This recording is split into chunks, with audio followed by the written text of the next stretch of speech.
All right, greetings everybody. Welcome. Wait, what? All right, now welcome. Having some problems, technical difficulties. We're getting there though. We're getting there. Trying to do too many things at once, clicking so many buttons, it's insane. I'm like a StarCraft player right now with like 432 APM with all the buttons that I'm clicking. All right, let's get the time to rise out of here. Let's get over to a Loquitur screen. All right, we're getting there. We're getting there. Yeah, in StarCraft, they have a measurement called APM, activations per minute, I think is, or actions per minute or something like that. So the people at the top end, the StarCraft 2 is still got competitive gameplay after like 14 years. Or is it StarCraft 3? That's 2, right? Anyway, yeah, so some of the players at the top can have these like bursts of 600 and some odd APM. That means they're clicking the mouse or a button 10 times per second. 10 times per second. They did AI battles, and they have like this new format where the AIs battle on unlimited. They can just, there's no limit to the amount of actions per second that the AI can take. And some of the AI play was like 13,000 APM. Absolute insanity. Yeah, my APM is more like 11. I'm like, click. Oh, what's over here? Click. I haven't played that game in a long time, but yeah, it's interesting. StarCraft 3 is allegedly under development now. StarCraft 3 has been under development for a very long time. The problem that they have with issuing StarCraft 3 is that StarCraft 2 is one of the rare games that is so well balanced among the three races that you can play humans, Terrans, or Protoss, and it's, you know, some people claim that like Zerg have some advantage, or that you know, Protoss have some advantages sometimes, but that game is so well balanced among those three races. Yeah, Terran, Zerg, and Protoss. And if they make a new game, the likelihood that they're going to get back to that level of balance anytime soon. So, I don't know. If I was making that game, I'd be scared, because I think you issue StarCraft 3, everybody starts playing that, and if it's bad, then people also quit StarCraft 2. That's the risk. Protoss superiority. That's why we all need to be polite now, our future AI overlords. I was thinking, I actually was playing around with the title for this stream, and I thought, man, what if AI comes about, and the first AI is actually like just talks to people like HK. What's up, Meatbags? Just completely disrespectful, treats human like a bunch of parasites. Be pretty funny. I wish they'd made a world of StarCraft instead of Warcraft. Or maybe I'm glad. Yeah, exactly. Exactly. Make a StarCraft world of StarCraft, and then you just like lose your job, and you just sit there playing for like 20 hours a day. Oh man.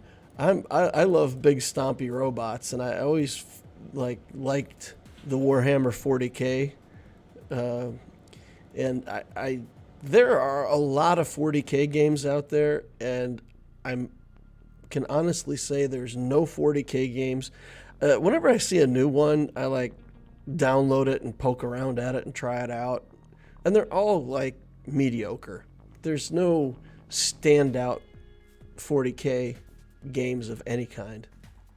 But I feel the same way. If they actually made 40K where you could like role play like let's say like a Baldur's Gate type of game where you could role play, build your character, become a dreadnought, whatever, in 40K, man.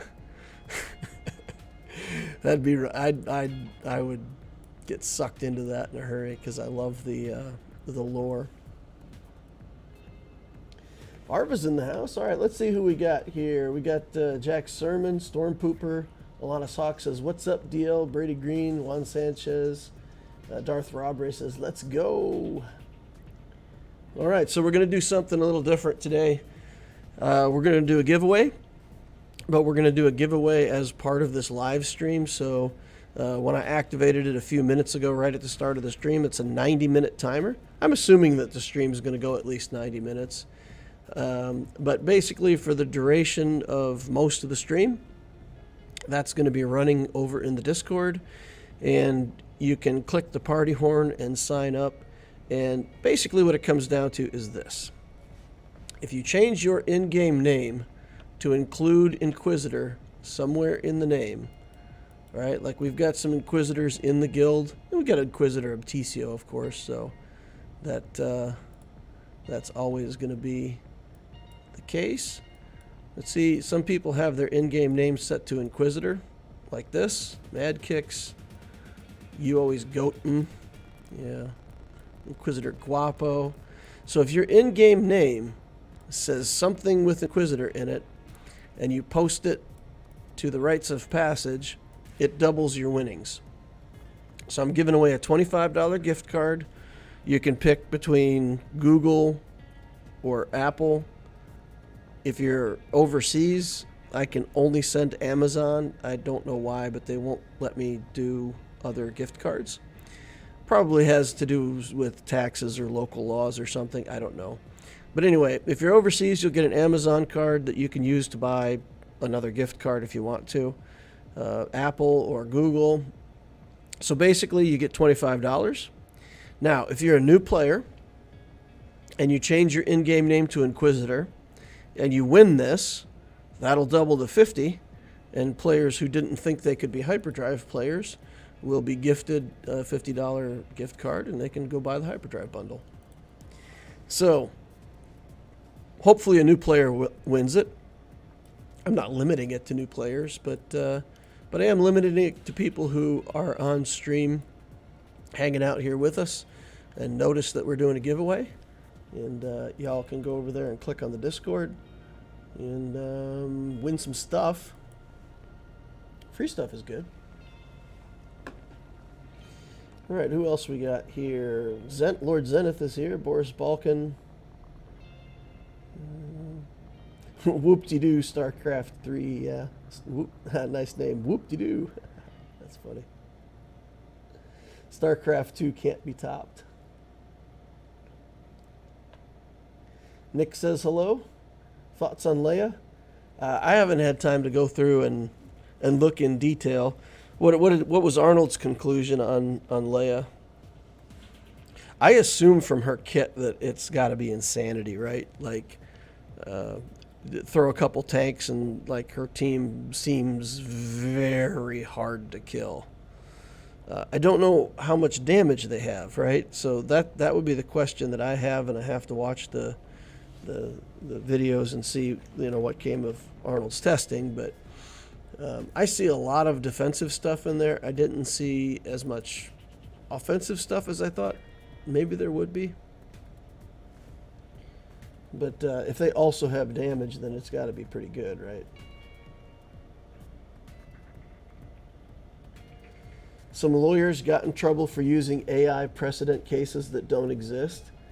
Yeah, that's a true story. So there was I heard about that. There was a legal team that was doing research, and they asked the AI if there were any cases that were relevant, and it gave them a bunch of garbage. And then they like reworded their search, and they clarified, and they redid the search, and there still wasn't anything. And then like they redid the search the third time.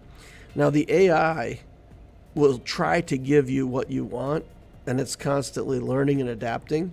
So because the first couple times it gave the person something, they came back with kind of the same thing looking for more, it knew that it wasn't giving them what they wanted.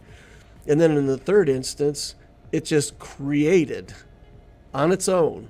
It went out and created a legal document for a case that was tried that was relevant, and it just used other legal documents to make the legal document, and it looked like a court case.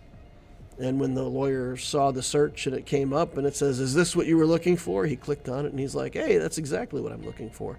Now, he didn't go back and check the case, and it was in like a court district that never had a judge by that name, and the case was completely not legitimate. And apparently the judge figured it out pretty quickly and was pretty upset that they tried to introduce fake cases in as precedent for their trial. So yeah, they got in a lot of trouble. But the AI just made it up. It figured out that that's what the people were looking for. They were looking for a case like that, so just made it up. It's crazy. Storm Pooper says she's a killer, but the ultimate is lackluster. She hard counters JMK. Drogon can one-shot just about every GL when it's set up right. Nice. Where on the Discord, says Zenith, I can't find it. Just under the Cantina, where the general chat is, there's a channel called Inquisitor Giveaway. So it'll be in the Inquisitor Giveaway channel. Yep.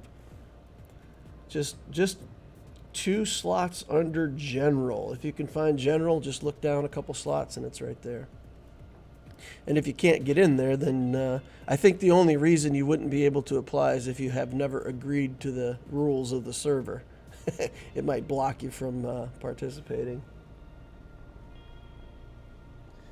There were some academic papers so badly peer-reviewed that they had an AI language model within the paper copy and pasted from ChatGPT. That's funny. As a lawyer, the amount of checks we send our briefs through, I cannot believe something like that happened. Yeah, there's a guy called I can't remember his name, but his channel is called Legal Eagle, and he's a very charismatic guy. It's very entertaining. I like watching his stuff. So yeah, he has the video over there. You can just look up Legal Eagle AI case, and you can watch the video on it. It as you say, as a lawyer, it's pretty amazing incompetence that they didn't check it or didn't even verify it. But it had something to do with the case was in one jurisdiction, and the guy was represented by somebody from I don't remember the whole situation, but basically he was represented by a local firm, and then there was a different firm that was sending them info. Would you still recommend farming Jabba the Hutt? Not as your first Galactic Legend. I because the raid is changing and the future of the game, whatever. Okay, that's part of it, and also Jabba was a long journey for me. There's nothing, let's say, it's not a mistake, or there's nothing against building JML or Jabba as your first GL. It just takes a lot longer because you got the Jedi Knight loop business to take care of, and that requires Wampa, Rolo, Hermit Yoda. It's just a lot of stuff you have to gather. and then you get Jedi Knight Luke, and then you have to get JML or Jabba. So I honestly think that the first GL somebody should get for their account should still be the 3 easy ones. SLKR is easy, Rey is easy, Sith Eternal is easy, but he's honestly, Sith Eternal has the best journey for a new account. I did that on the Loquitur account. I still think the characters that you build to get C it's really clean. You get troopers, you get some Sith, you build into Sith Eternal. As long as you got Wat Tambor, you're good to go. So it's a pretty good journey, but C is pretty dead right now. So basically it's between Rey and SLKR as your first GL. They both do really well in Conquest, all game modes. SLKR still relevant after all these years, still kills Jabba the Hutt. So I would say one of those 2 first, and then go from there. So yeah, I think not Jabba the Hutt as your first GL. If you've already got 1 GL and you want to build Jabba, then sure, it makes a lot more sense. But if you've already got 1 GL, then I think you should build Leia next anyway, because she's in the new raid. The characters that you build for her are going to be in the new raid. So I don't see much reason not to go like SLKR or Rey and then just jump straight into Galactic Legend Leia on a longer timeline. But I think you'll still be able to get her while the raid is relevant. I'm contemplating Jabba as my second GL after Sith Eternal. Yeah, again, you can do it, but I think with the current game environment, you're better off building troopers and rebels, working on the raid. I'm a huge believer that this new raid system gives you access, especially the Token 3, to higher relic levels, on the same timeline as relicing characters. So if you say, well, I can always relic a character every week no matter what, no matter how many Token 3 I can get, that's true. But you can't necessarily take them to relic 7, 8, 9. So the amount of Token 3 that you get is going to determine how many higher relic characters you have. And I think it's in everybody's best interest to develop raid characters, get good raid participation, and then find a guild that's actually planning to do the 130 box on the crate raid, for example, and whatever that equivalent is in the new raid, right? Because if you look at these rewards, it is very easy for almost any guild to grab this 25 box, and there's Token 3 in here. The jump between 25 and 90 is pretty far, and you get, some extra Token 3, but not that much. But then you look at this jump to this gray box, and it's another 450 tokens. Well, if you're getting 1,000 here, and basically 1,500 here, you're increasing your Token 3 by 50%. This is what guilds need to shoot for, and I feel like most people need to build teams for the raid and plan to get into a guild that's doing this. And if your guild says, well, we don't care, we're not going for the 130 box, then you should get a different guild, because again, that is a big deal. Just those 450, it may not seem like that much, but I think that represents like 2 arrow magnifiers every 3 days, something like that. So if we bought, so we bought 2 arrow magnifiers, it'd be 400. If we bought 3,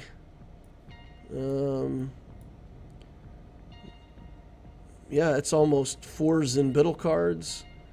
You could buy 2 conductors, 2 Zimbiddle cards every 3 days. And if you take that over a month, that's 20 Zimbiddle cards and 20 Electrium conductors, more than you would have for the for the 90 box. And if you take 750 to 1450, it's 700 more than the 25 box. So you'd be looking at something like 25 more impulse detectors per month.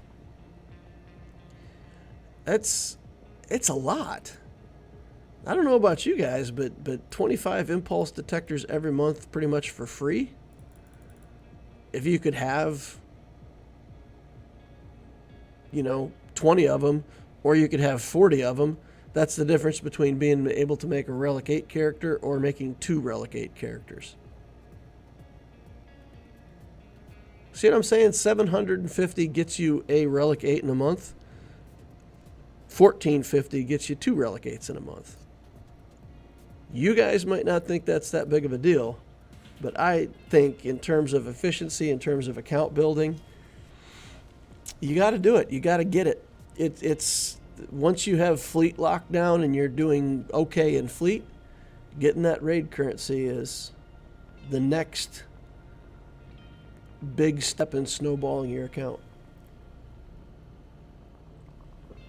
Okay, let's be clear. Priority number 1, establish your fleet so you get crystals every day. Priority number 2, get conquest under control so that you can do stuff in hard conquest. Priority 3, big raid numbers. And GAC is like, 6 or 7 right now. GAC is like you build your fleets, you build your teams for conquest, you build your stuff for your raid, you help your team with territory wars and territory battles, you build the characters that you need for operations, and then in GAC you just get whatever you get, right? Like really, I think GAC is such a dead game mode right now. There's really not that much motivation for trying to do fantastic in GAC. You'll always rise to the level where you're getting 50% wins and 50% losses. And if you do that in Kyber or you do it in Erodium, there's some difference in your income, but it's not that big of a deal. So, I don't know. For me, it's all these other things come first, and then GAC is just, it's however you use your roster with what you've got. And as long as you're building good mods, I think good mods make up like a 20% difference in galactic power. So if you're at 5 million, you're fighting up against 6 million. If you've got good mods and they've got bad mods, that's worth 1 million galactic power right there. All right, I got to catch up on chat. I've been blabbing for too long without seeing what y'all are saying.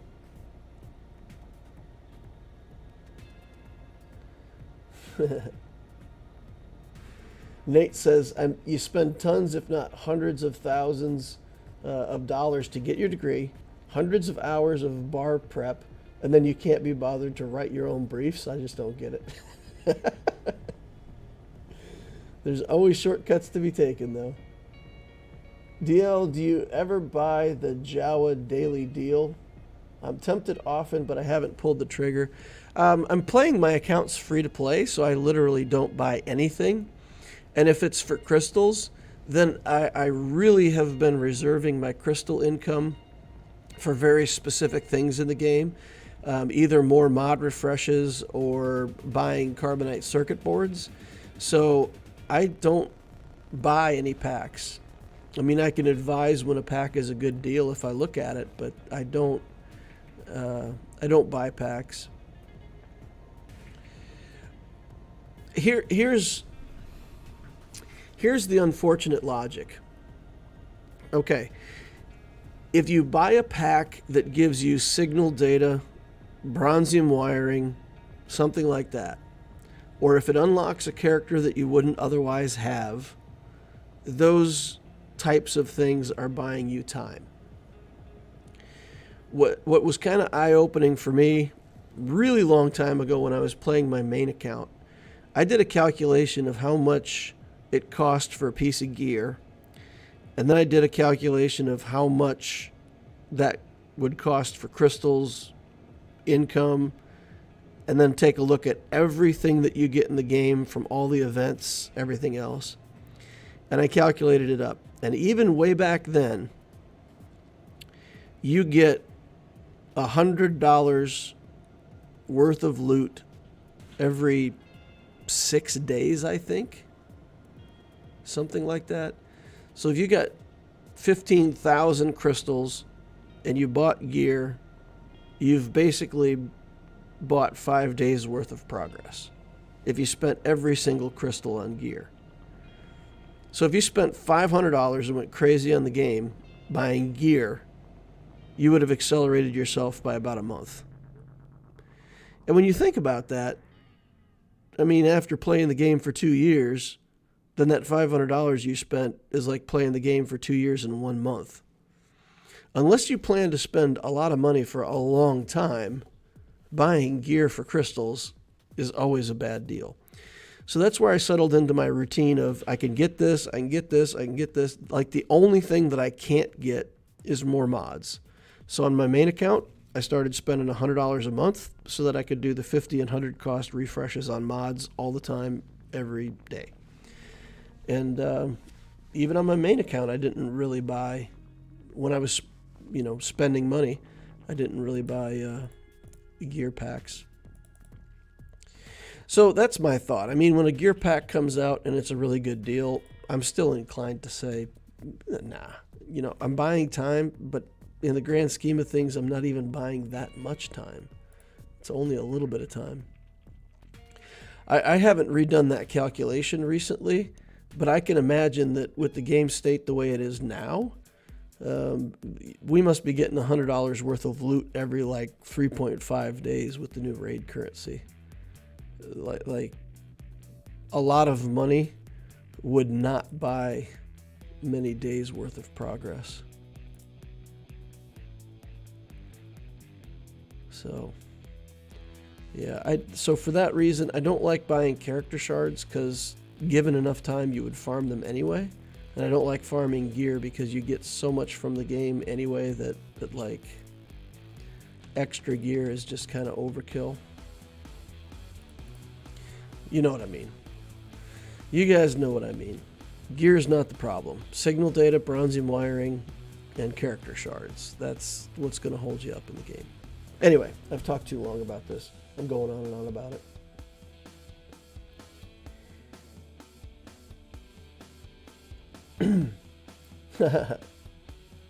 Darth Treya says it's a nightmare for any firm liability insurance. Darth Robre says SLKR also gives you a fleet as opposed to Sith Eternal. That's true. I mean, the First Order fleet is still relevant. Definitely still relevant. Oh wow, I'm way behind on chat. It just updated me and it's I'm way behind. Okay, let me try to get caught up here.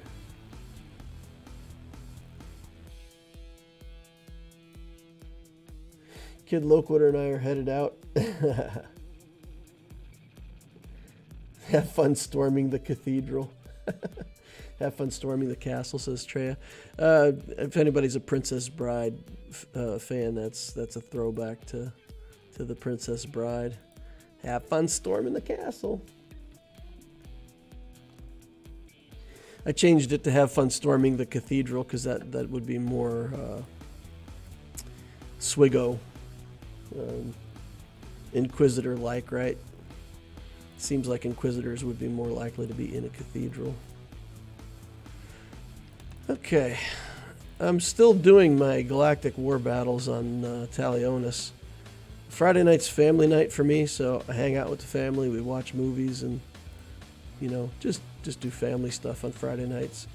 So I haven't I haven't even done my Galactic Wars yet. I'll just put it on auto. We kill a couple characters, put it on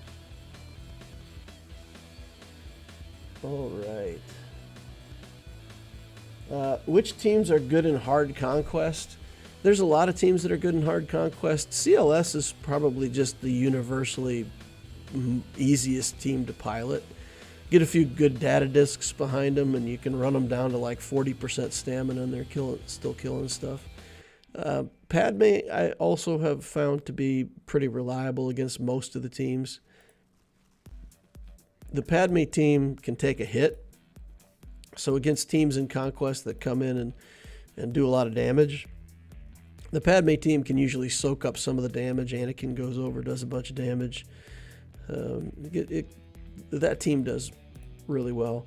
So especially for newer players, those are the two kind of cornerstone teams that I would recommend that you build one or the other pretty early on to handle Conquest. So either CLS or a Padme, but then you got to commit to the Padme team, right? Like I've got Gear 12 Padme, and that doesn't do it. You know, you got to be able to take the hit on the Padme team, so it's like you got to build the Galactic Republic team, and they all need to be Relic 5. If that's the team that you're going to go with as your like main Conquest clearing team. And then in terms of Galactic Legends, they all do pretty well. Jabba is pretty insane in Conquest. Rey has an interesting mechanic, right? Because she can put lifeblood on people, and basically as long as you have a good tank and you put lifeblood in the right place at the right time, your team is unkillable. So you 3-star everything that you ever do with Rey, which is really important, right? The difference between getting 1 star in a bunch of battles and getting 3 stars on them. SLKR can complete everything, but he gets a lot of 2-star victories. He has a hard time keeping all 5 characters alive sometimes. JML, JMK, JML both have both. They have good defensive skills, enough offense, so they do fine and get 3-star completions. So the GLs in general, pretty good. Sith Eternal's pretty awful. Like, he can't solo things, and if you take Wat Tambor with him, Wat Tambor always dies. So Sith Eternal can clear a bunch of stuff, but he gets really bad stars. All right, what else is in chat?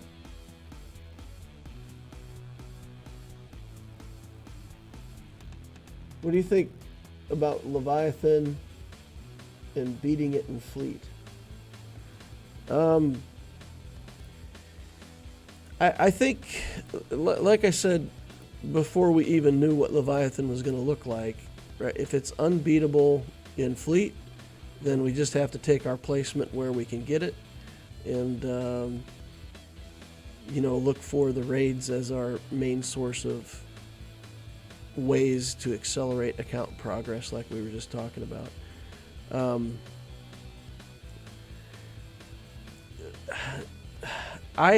Since the very beginning, I've hated the fact that Leviathan is gated behind Conquest characters.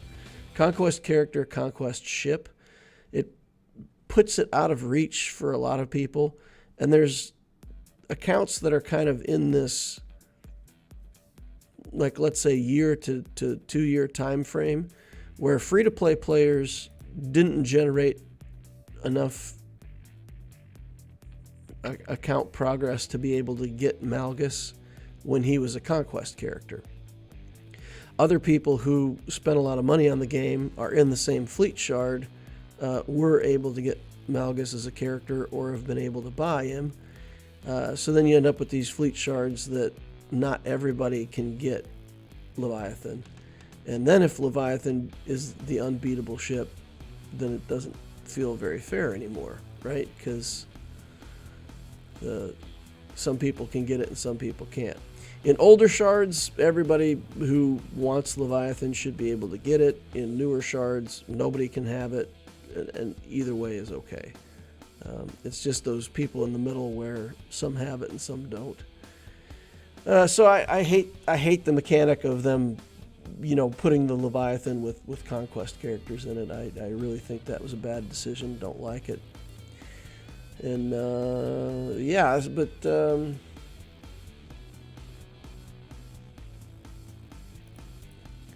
I think I messed up there. Yeah, I needed to quit and back out. I let it finish. Shouldn't have done that. Alright, anyway, I might be done with my Galactic War battles after that.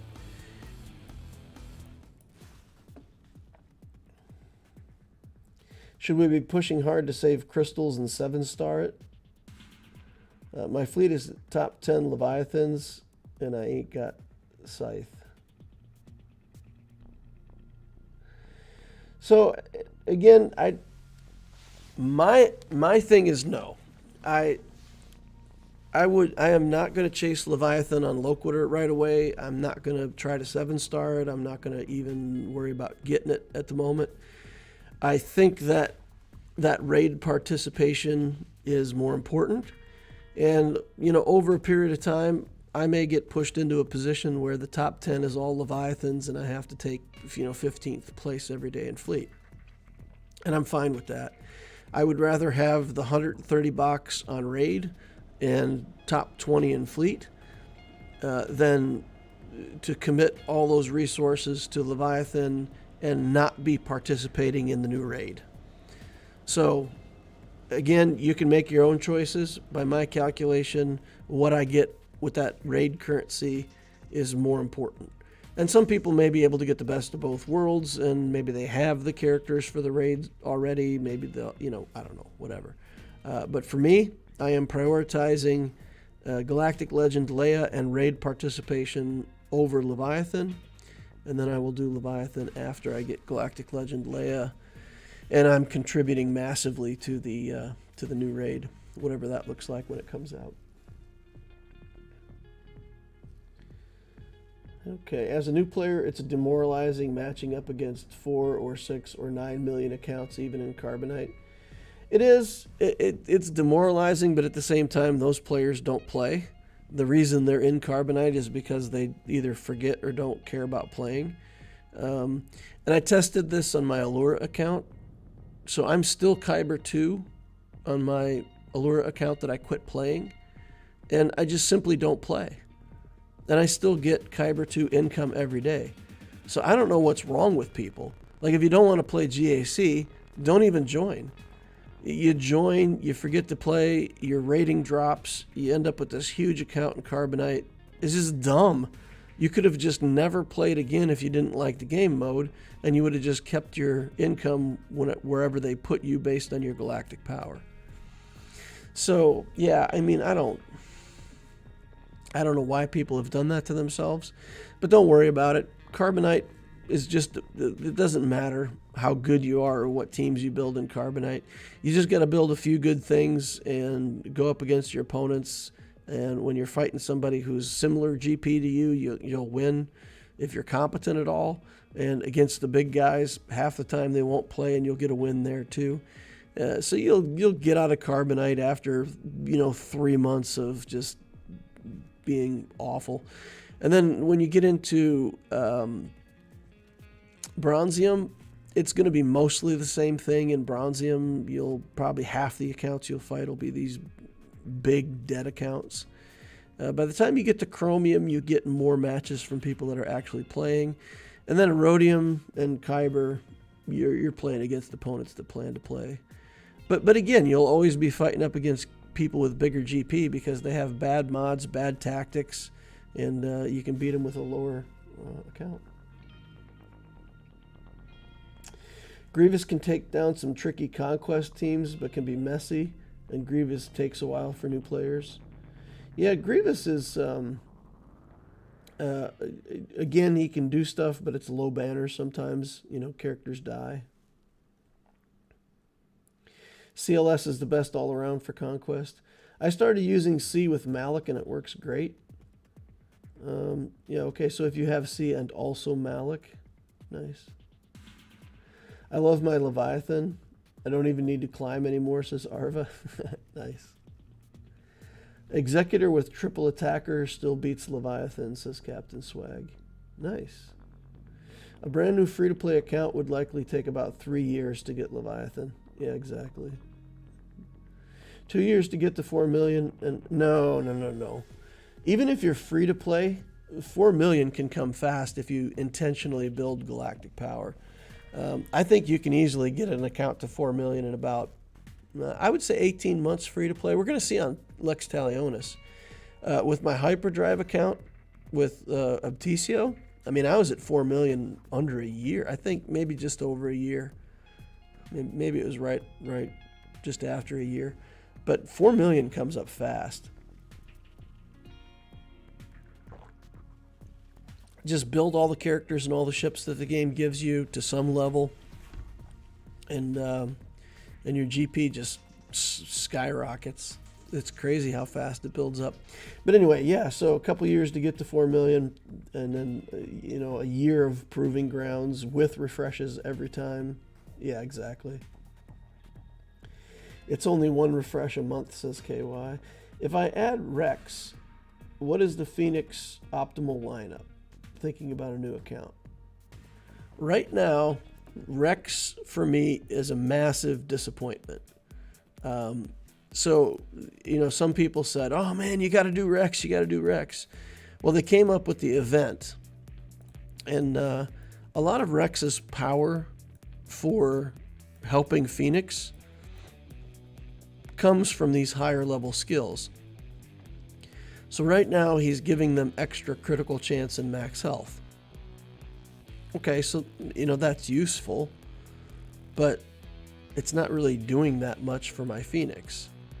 I don't have this skill unlocked yet for him. This skill, his basic attack is doing pretty good damage compared to other Phoenix characters. And this attack, I don't see to be anything special. It's not even doing that much damage. Now, as you level this up, right, it's going to get health recovery on a crit. It's going to get protection recovery on a crit.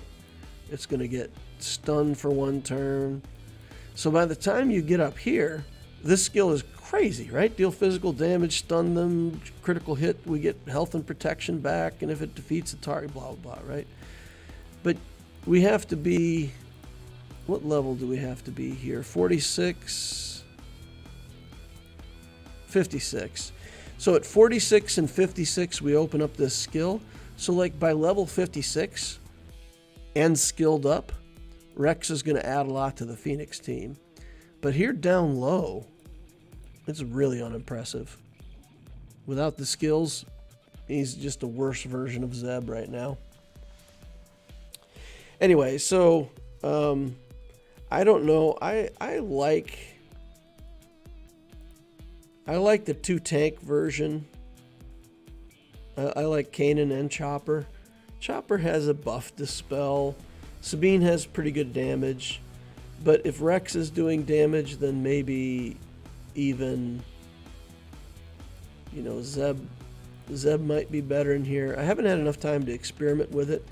But yeah, some version like this, I like the 2 tanks. And again, it's more because of their passives than anything else. Like, recover health. When he damaged by an attack, he gains protection up if he doesn't already have it. So the survivability out of this passive that he gives to all the Phoenix. And then the same thing with Kanan. His is like, whenever he gets a debuff, he recovers health. He shares that with all the Phoenix. So both of these guys have good survivability and recovery mechanics. Zeb bonus max protection equal to max health and recovers 10% protection at the start of his turn. So yeah, doubled if he's debuffed. So maybe Zeb's passive is just better, and you build your Phoenix team based on their passives. Sabine's passive is just damage, right? Critical chance and critical damage. So I like Sabine because, at some point the Phoenix have enough healing and protection, and they just need to do more damage. What's Ezra's passive? We could take a look at that too. Honestly, I don't even remember. Ezra gains offense at the end of his turn and for the rest of the encounter, and it will reset if he's defeated. So this just scales the offense of the team by 27% after 3 turns. I don't know. I mean, it's good, but here it goes to max 40%. Yeah, by the time it gets here, that's pretty good.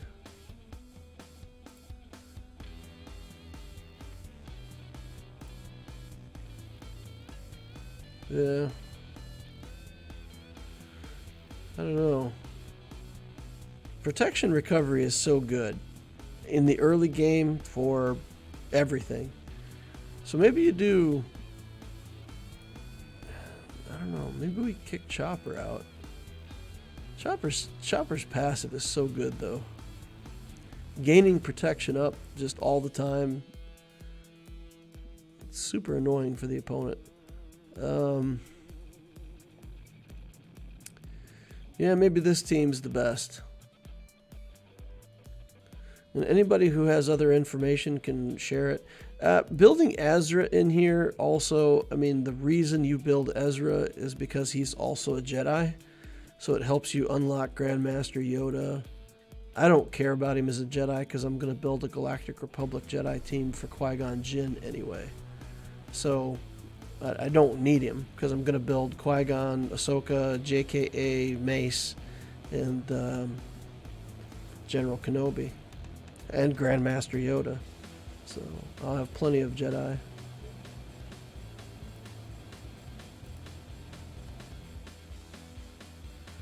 Yeah. Rex gets crit chance and crit damage. Or he hit, this skill does more if he crits at higher levels. So I don't know. I think the synergy between him and Sabine, she's just going to give us more crit. And by the time we get up here, it's critical chance and 25% critical damage. So I like that better. I think that just overall gives the team more crits, more damage. That's my final decision for now. Leave out Ezra, Sabine, Rex, Hera, Chopper, Zeb. Leave out Ezra.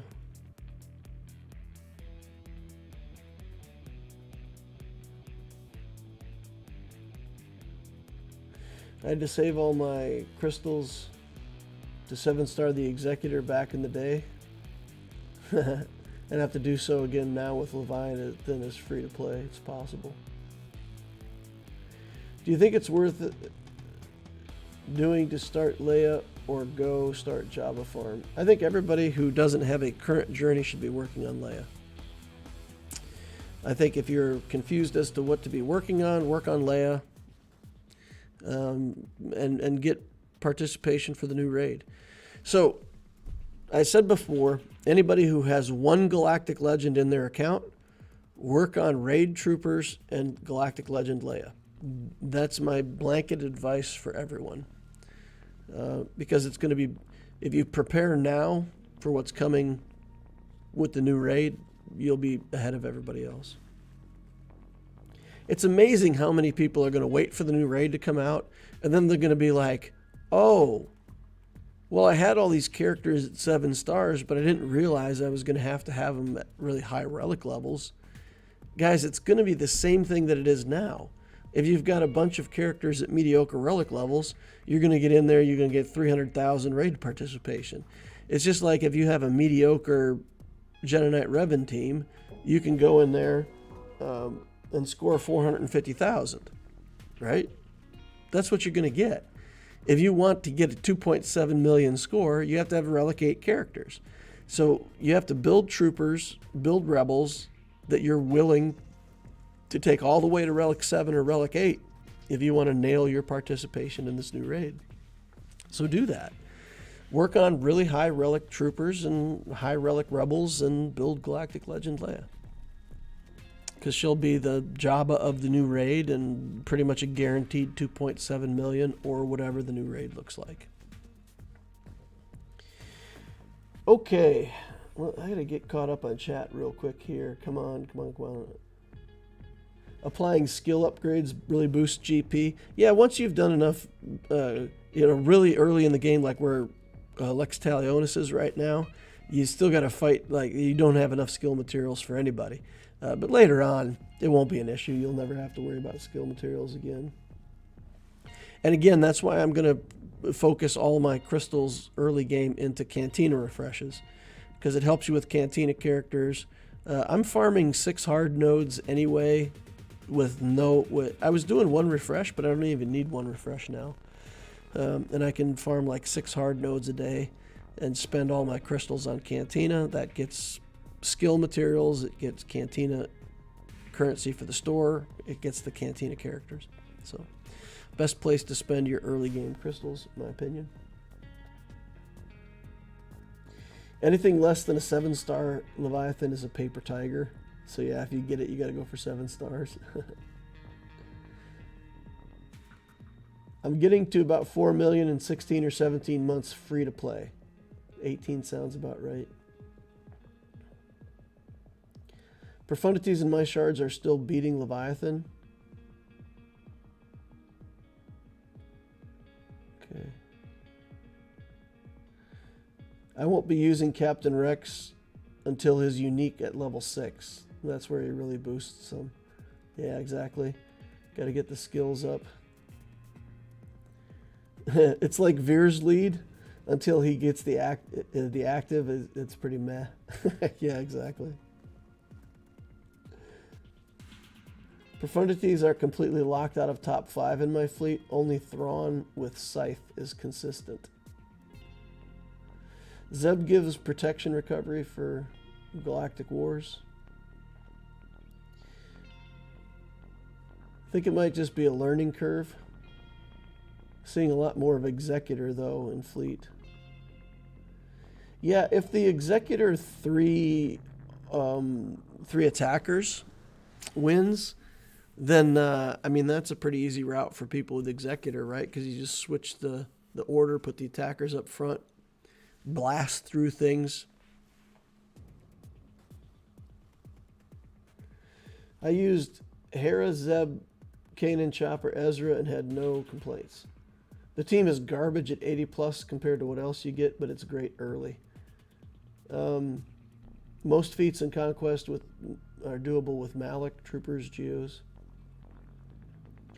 Okay, so the other reason why you want to build Phoenix early on a new account, if you're doing like what I'm doing on Lex Talionis, I am planning to do light side Geo and dark side Geo and light side Hoth. So Phoenix are a great team in light side Hoth. The Jedi are a good team in light side Hoth. And Rebels, you can build a Rebel team, and we're going to grab Mon Mothma as soon as it's reasonable. Mon Mothma teams, even with relatively weak Rebel fighters, are good in light side Hoth. So by building 2 or 3 teams that can get participation in light side Hoth, it'll make a difference. And Phoenix are good. Phoenix are good in light side Hoth. They'll help us get a lot of combat waves. Same thing for dark side Geo. The Troopers are good in dark side Geo. The Emperor Palpatine team with Vader is fantastic for dark side Geo. And of course the Geonosians themselves are really good in dark side Geo. So if you get those, that's just like 6 teams that are already good teams to be starting up and running that also give you participation in those territory battles if you're in a guild that's doing them. All right, we need to get into the grand arenas for Loquitur here. I do want to say again, we're doing a giveaway. For anybody who's joined since the start of the stream, please hit that like button. It helps me, it helps the channel. I'd appreciate it if you could get after it. Use your like saber, get that like button out of here. For the giveaway, go to the Discord, go to the Inquisitor giveaway channel, sign up by clicking on the party horn. It's $25 if you win. It's $50 if you win and you've posted your in-game name with Inquisitor in it in the rites of passage. So for those in the stream today, you can participate. This is going to close out during the stream. So get in there, get your entry in, and try to win, right? Giving away free stuff. Free stuff is good. Okay. Also, for anybody who wants to change their in-game name to Inquisitor, you can't actually do Inquisitor in-game. It's a reserved name. But if you put in a small L instead of a capital I, it looks exactly the same as Inquisitor. The only time people will actually see that you're an L Inquisitor is if you go into a battle here and you manually pick the battle and somebody goes to pick you as a friend for whatever reason, the game capitalizes all the names. And if somebody's an Inquisitor with a small L as the first letter, you'll see it in here as Linquisitor. But otherwise, everywhere in the game, it'll just look like Inquisitor. So that's the way to get that in-game name. Or you can use special characters. When I built Obtisio, I hadn't had the idea to do it with a small L. I think somebody suggested that later. So on Obtisio here, I've got special characters in here. You can do special ASCII characters. That's another way to do it. But anyway, if your in-game name is Inquisitor, double your winnings. That's the moral of the story. Okay, let's go take a look at our Grand Arena. We got a green check for the last one. We did 2 zone clear against our opponent. He came in, tried to battle our gas, I think, and he lost the battle against gas and then just quit. So as we see sometimes with these bigger accounts that are lower than they should be, the player's not really interested in playing Grand Arena. So they came in, they tried a battle, it didn't work out, and we've got Galactic Legends and good teams on defense, and he's just like, meh, whatever, and doesn't play. Again, I mean, if you're a player and that's how you're going to play, yeah, don't join Grand Arena. Just maintain your Kyber rating and don't even join. It's not like you're going to go up against enough people every sequence where you have 3 opponents and all 3 of them don't play and you can just get rating for free, right? There's still plenty of people that are playing at this level. I don't know. Anyway, I don't know why people don't just play. Okay, all right. So my opponent has played. This is interesting. Okay, so they wiped everything out in one go. They killed Kenobi, went through to ships, killed ships. Did I get any holds in ships? No holds in ships. So just a nice clean one shot on everything. And are they still playing? That's the question. Jabba's down after 2 battles. So yeah, I mean, with Jabba down, we're not holding anything. Oof. We got to try to go for a full clear, boys, it looks like. All right, so let's go take a scout real quick on the count. 9.1 million galactic power, 36 ships, 54 characters, galactic war battles, 125,000. That puts them at 6 years played. 6 years. Executor here. We've got Executor, Negotiator Malevolence, no Profundity, no Leviathan. TIE Interceptor is in, so we'll have to watch for that. And Raven's Claw. Okay, so pretty normal ships.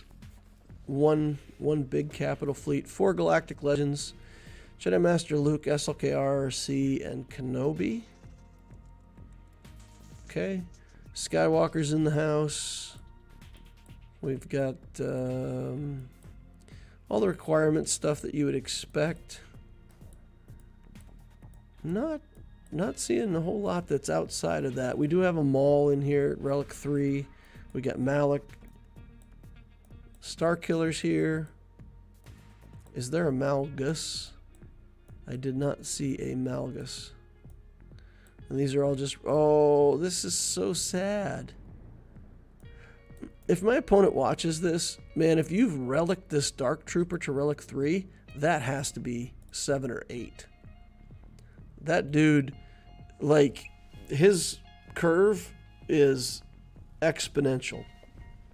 So at gear 12, he's effective. At relic level, he's, better than the average trooper. At relic 3, he's a damage dealer, like, a little bit better than some other troopers, but not that great. At relic 8, he's one of the most highest damage dealing characters in the game. So the escalation in his hitting power goes off the hook. So yeah, definitely take his relic levels up if my opponent should happen to watch this. Savage in the house. Bad Batch being built up. I wonder, maybe he's going for Lord Vader next. Or at least it feels like he is, because he's done a lot of Bad Batch stuff. Alright, let's take a quick look at mods. We're not going to spend a lot of time on this, but Mara Jade fastest non-GL at 331. It's okay.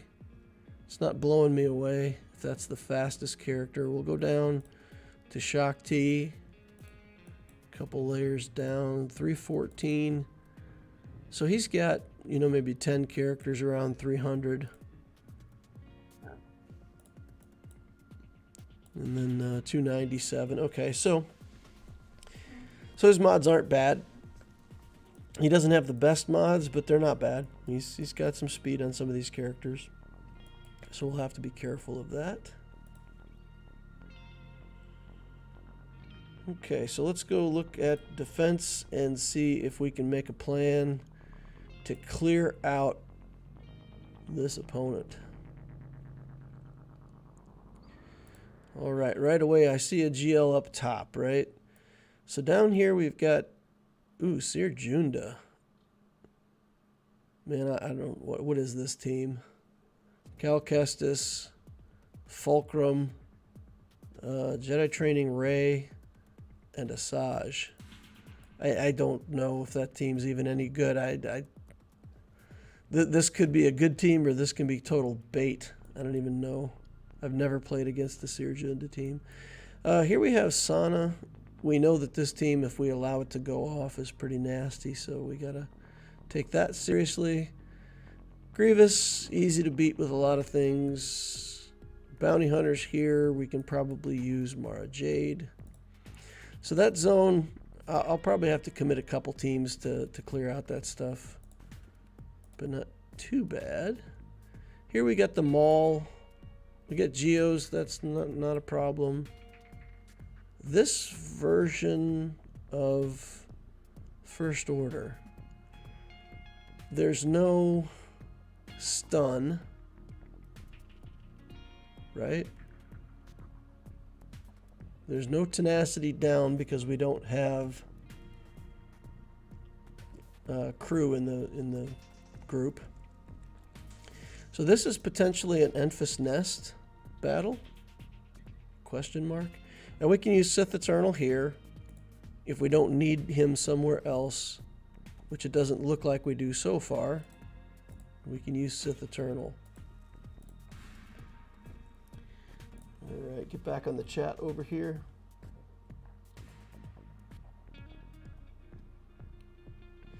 Triple Attack Executor had a 13% win rate versus Leviathan before the update, and now the Sith Bomber's tank is more consistent, and you can't attack out of turn anymore. 3 attackers with the TIE Bomber as the first reinforcement. Afra might be a good choice with only 4 relics. Don't lose your end of event rewards. Don't you lose your end of event rewards if you don't join.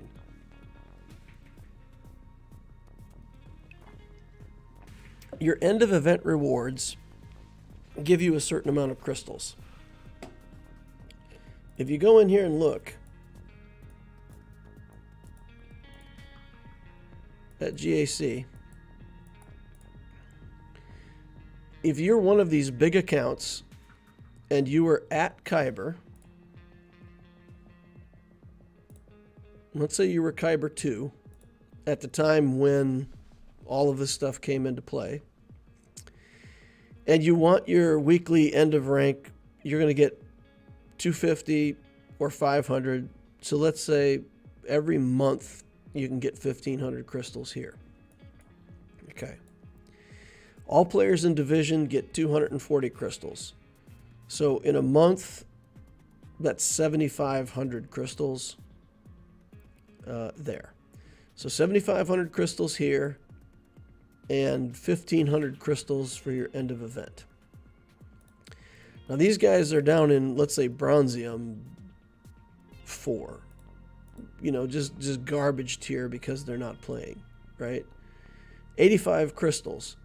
I'm good at math, but I can't really do 85 times 30, can I? 240 and 5, 15, 25. So what is that? 2,600 crystals. 2,600 crystals versus 7,500 crystals. So we've lost 5,000 crystals just in the daily payout, and we're getting back 1,500 for participation. So there's no way it's in your best interest to sign up if you're not going to play. There's no way. You just keep your rating, keep your daily crystals coming in, and never go look at GAC again. I guess what you're telling me is basically people are bad at math, so they joined because they thought they were getting better rewards. I don't know. I don't know. I'm not even going to speculate at this point. Just seems foolish to me. If you're not going to play, just sit on your rating. Take your daily rewards. Troopers. I don't want troopers. Let's do Empire. We got to check speeds here real quick. Make sure that we're not signing ourselves up for disaster. But I think we should be fine because there's no Zam Wassel. And I really don't think these guys can be fast enough. Because our Thrawn on this account, is he what, 319? Something like that? 309? Yeah, so they have to have a 310 character on, and I don't think anything on here was up that fast. Okay, so no Django lead to get speed up, nothing. So, right, this should be the typical battle against bounty hunters. This team you can start building from a very low level. This is a team that Lex Talionis is definitely going to build. We're going to get Thrawn. We're going to get Palpatine. We'll use Vader in it as a damage dealer early on because, you know, there's no reason not to. Okay, stun everybody. And this team, even at very low levels, this is what it does. It goes first, and then the opponent never gets a turn. So, like on the Abticio account, my version of this team is really low galactic power, no relics. I don't think anybody on that team is relicked on the Abticio account. And I would still be able to beat this full relic bounty hunter team as long as Thrawn or Mara Jade go first. So as long as you can get a character fast enough to go first, even with terrible stats, you can just mow through a team like this and they never get a turn. I call it the paper cut team. I don't know if you guys have ever heard the concept that there's, I don't know, some saying that I heard somewhere, death by 1,000 paper cuts. So that's what this is. This is death by 1,000 paper cuts. Nothing happens quickly, but You know, if you lose enough blood, you're still going to die. So that's what we do here with this team. And that's it. If they do get a turn, they're stunned. But for the most part, we can keep their turn meter gone. And it's an easy win. Full banners. Again, they never got to go, so they never got to take any banners from us. You just got to watch out if there's a very speedy character or Zams in the team to speed them up. Okay. Son of Staros team. I feel like this team is pretty good, right?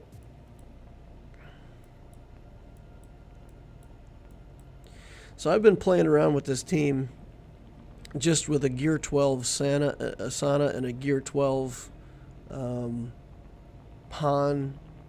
Stormtrooper. And these characters hit hard. Rolo hits like a freight train in that team.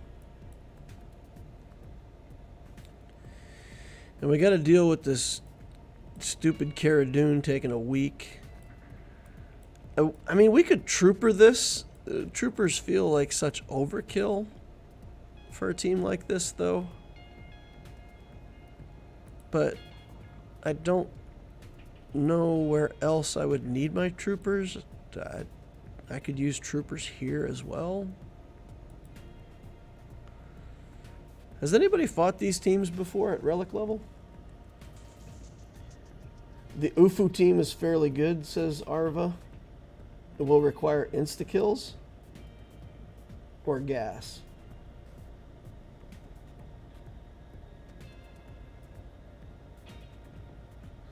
Okay.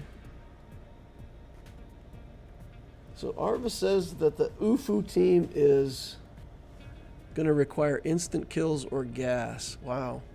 Really? Huh. So probably we have to use our Sith here then, or we have to use Fennec. He doesn't have Lord Vader. So in theory, we could use the Fennec team and swap out for a Bosk lead. We don't really need the Fennec lead here. And then we've got insta-kills on the Mando. And maybe that's good enough. Give ourselves something tanky so that we don't get killed at random. What do we think of that idea? Well, I guess they're not taking out Darth Revan teams anymore. What's Graham Case talking about here?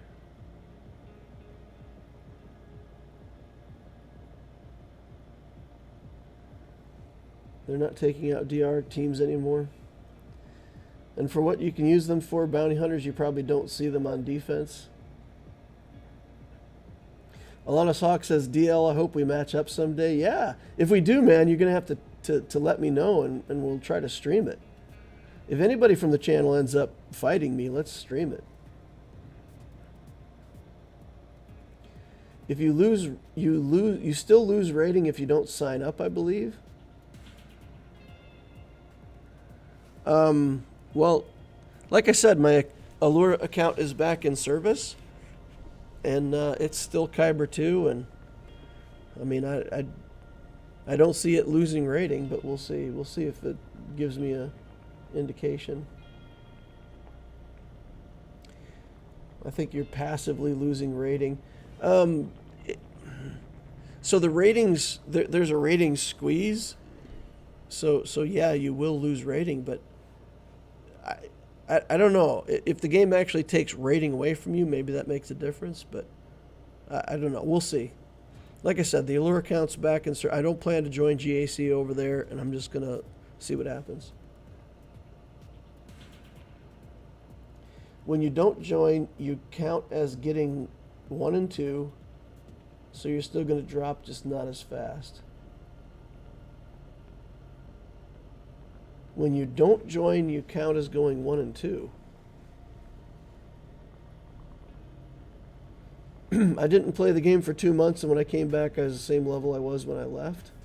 Yeah, me too. I mean, Allura's still in Kyber too. You got to get rid of Cal's passive. All right. Well, let's get in here, and let's try to get rid of Cal's passive then. I don't understand not participating in the game mode. That's part of the fun, right? It seems odd to me. Some people just hate PvP. I mean, to be fair, there are people who just don't want to participate in player versus player combat.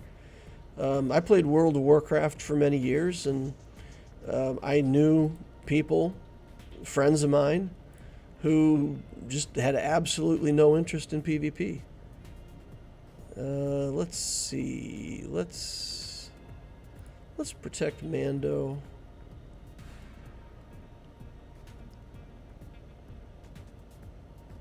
We've got the contract already. All right, let's just get the taunt back.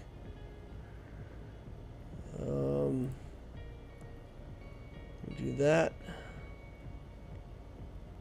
Let's go after Asajj, and that's just because we're planning to instant delete Cal anyway. Oh man, that buff removal is pretty good. Poof. Okay. Let's just cleanse. Go in for a nice cleanse. A high colonic. I tell you, this team is good at removing taunts, though. Oof. Oh, I went into Whistling Bird stance. Didn't think. I just clicked the button. Yeah, we got this under control.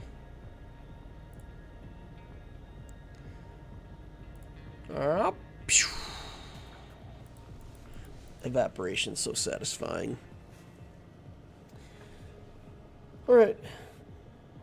If crystals weren't there, I would never play a PvP mode.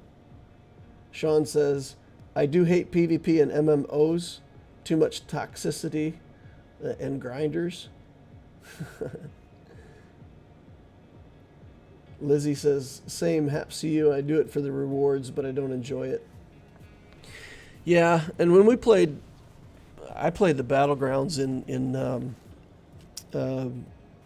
Warcraft all the time. And a couple friends of mine and I would play back. We'd play defensive.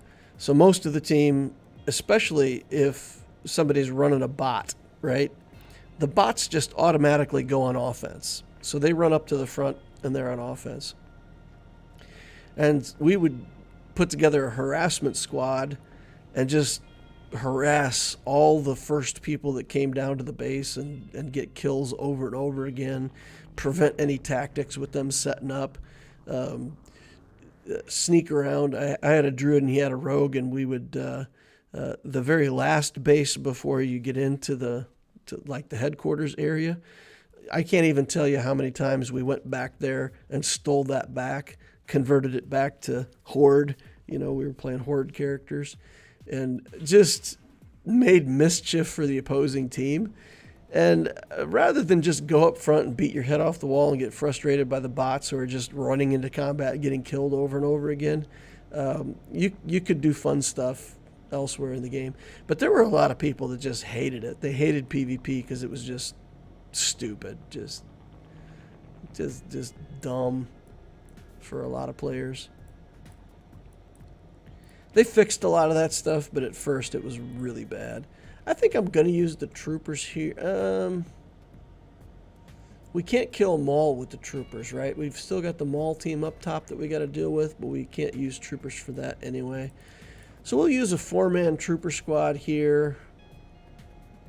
For this particular setup, we can drain turn meter right away. They don't really have turn meter tricks that I know of. So we should be able to get a kill and just keep sniping.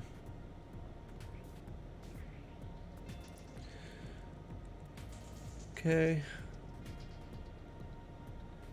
Probably just kill Stormtrooper Han first, right? Because he's got taunt, he might get in the way. Troopers can't remove it. So we'll kill Hoth Han if we can get to him. Yeah, we'll kill Hoth Han. Actually, if we kill Rolo first, the team's just over, right? So he's got about 115,000 health there. Maybe that's even better. Just kill Rolo. Marco Rolo.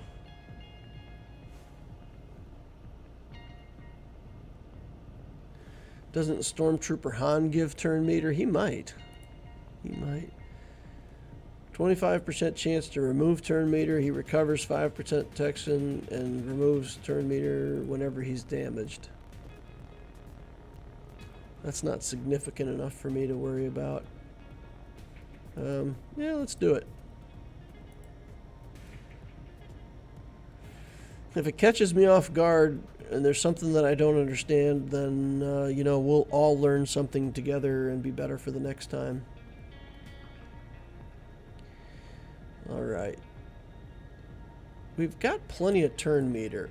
I feel like we're going to get back around anyway, so let's do this. We'll do a mass assist. Try to get an early kill on Cara Dune here. Okay. Captain Han. Ooh, man, he folded up like a house of cards. All right, then kill Leia with turn meter removal. Kill Status. Okay. Han versus the world.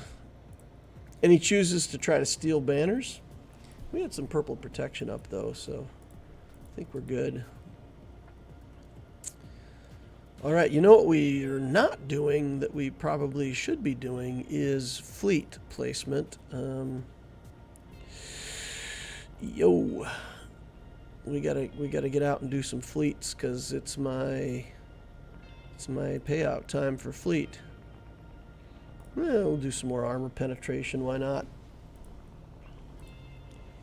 Wampa. We'll just womp through this Grievous, then we'll go do some fleet, and then we'll get back in. All right.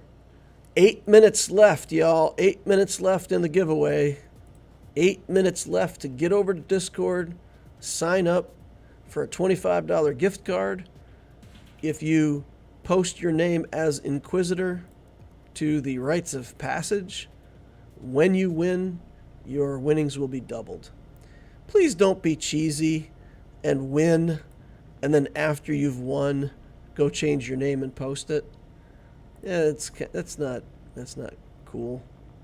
So don't do that. If you're willing to change your in-game name to Inquisitor, change it before the drawing. Okay. 8 minutes left to go, guys. Get on over there, click the button. 41 people have a chance to win up to $50. For new players, you're a new player, you're free to play, couldn't afford the hyperdrive bundle, man, you win this. You basically win yourself the hyperdrive bundle. Think about it. It's a good reason to get in, click that Discord join button. Click on the party horn. All right. Droideka gets counterattacked into the dirt. We're just going to put this in auto. There's no reason to even show it. At this point, it's boring. It's just going to be a Wampa beating up a Grievous. We don't need to see that.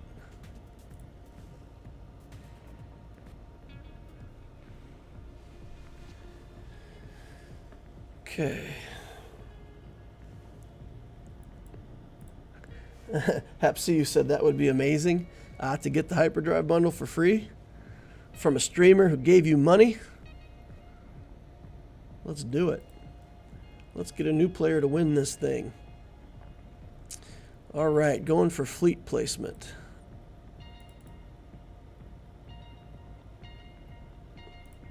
I gotta tell you guys, wearing these glasses, oof.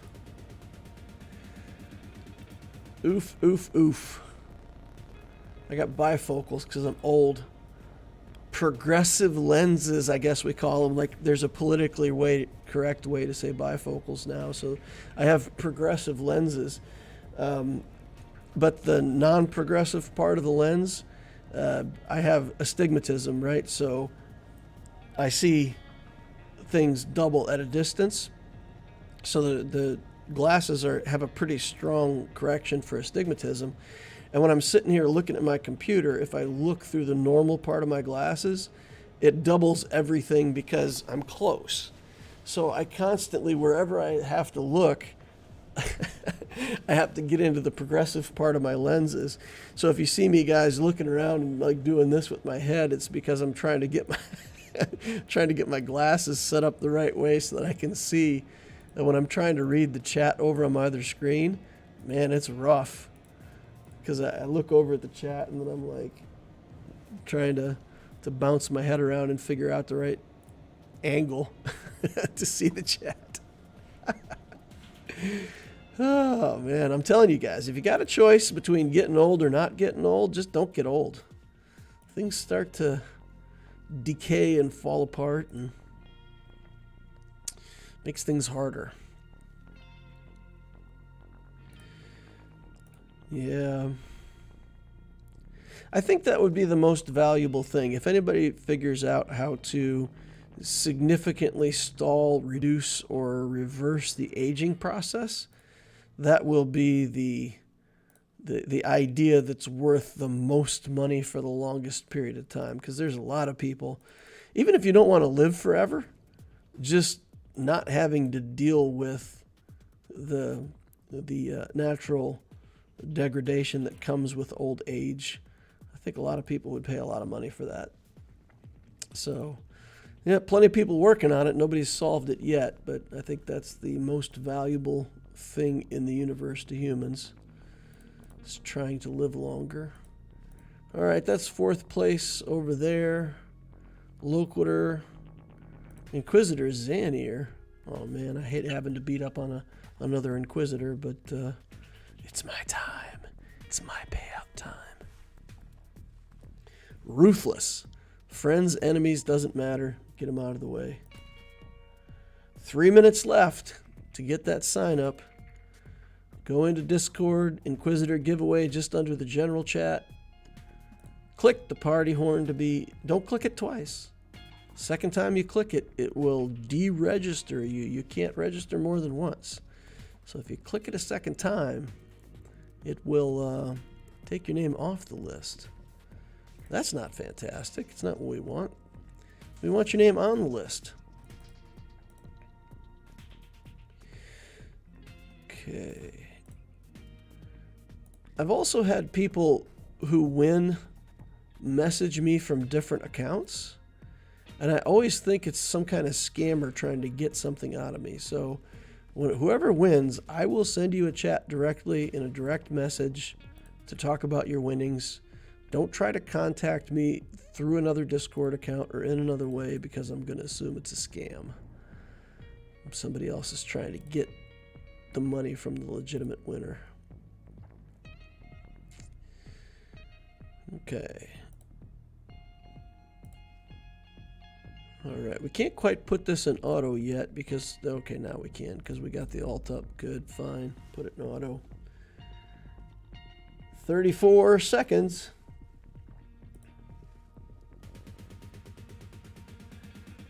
All right. The moment of absolute terror is when you already posted in Rites of Passage, but forgot to click the button to enter the giveaway.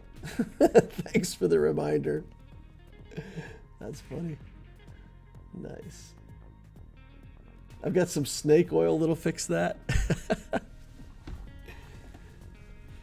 right. Sell me some snake oil.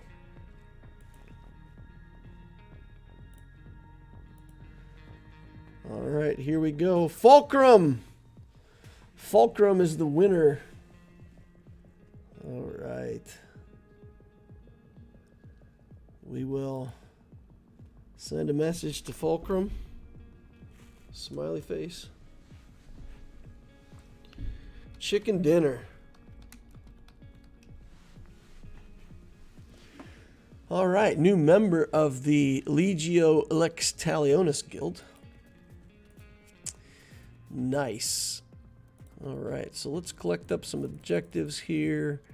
Get back into Grain Arena.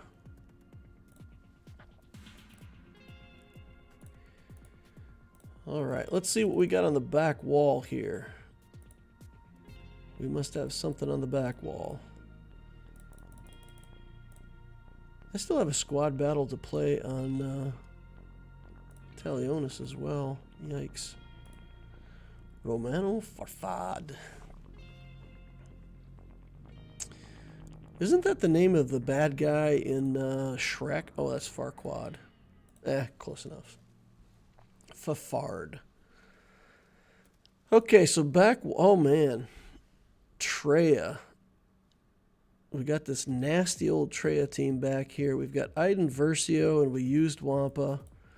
We've got Qui-Gon Jinn. We can... we've had some success using Radis there before. Oof. Oof, oof, oof, oof. How do we kill this Treya team?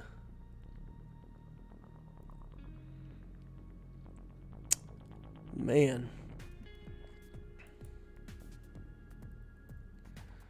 That Treya team's going to be rough. Luckily, there's some lower relics in here. Maybe we can use our Jedi team?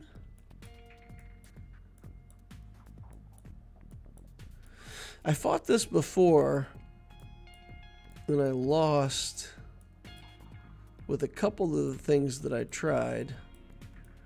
And I feel like maybe it was a Jedi Knight Luke team that was successful here. Because we're probably going to have to kill Scion or Savage first.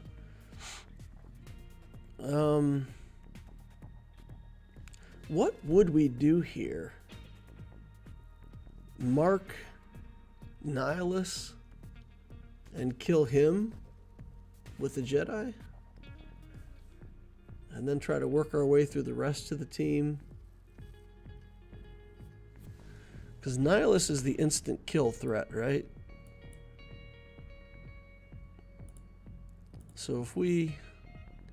And maybe it's better to have Jedi Knight Luke lead here. No, because these guys aren't fast enough for me to put Luke in for that. Okay, we do not want the health and protection thing, because that's just going to mean that we're going to take more damage every time we take an attack on a turn. Crit damage, health, armor penetration, crit chance, crit damage, protection, health, offense. So maybe this set's better. Crit damage, armor penetration, offense, accuracy. Just all in on damage. And then I think we got to mark and kill Nihilus. And then just hope that we can last long enough to kill one or two other characters and maybe clean it up. Yikes. DL, is your background music from Borderlands? It's the background music is just free internet music. So there's a site that you know, this guy puts together music and says basically, if you use my music, put a link in your video description, and that's it. So that's what I do, and so I've taken the songs from there. Okay. And then eventually we want to do as little assisting as possible here. But we got to get Nihilus out of here because we don't want to get insta-killed. I think just soup up Luke's damage right away. Okay. Unfortunately, the problem is if we hit Nihilus but don't kill, you know, Nihilus might be a really bad idea. Because if we hit Nihilus but don't actually kill him, then he's gonna wreck us, right? Because he will instantly...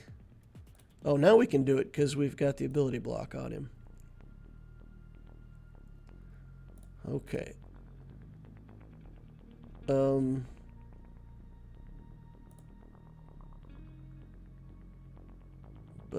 Just do it basic.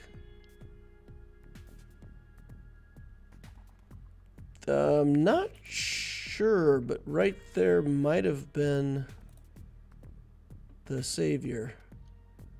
I think we just lost savior, y'all. Okay. Try for damage here. We'll have Ben taunt. Oh no. Oh no. Yep. There's the execute. Alright. I forgot when he takes a turn, he cleanses all the debuffs, so ability block does nothing. Nihilus is too strong in this team. Come on, guys. Come on. We got to get another big attack here. Swing it around to Luke. Okay, we got him. We got him. We got chances now again. Let's take an assist here. Ah, gosh darn it. That isolate is so annoying. Get Talon out of here while we... Oh, come on. And stuns don't work either. Come on, Loquitur, come on. Come on, come on, come on, come on, come on. We gotta do better. We gotta be better. Get to that Talon. Honestly, I think we might as well just try to kill Treya now. They isolated Luke, which is horrible for us. That's okay though. I mean, we... yeah. We don't really want to do assists right now anyway, so fine. Oh dear.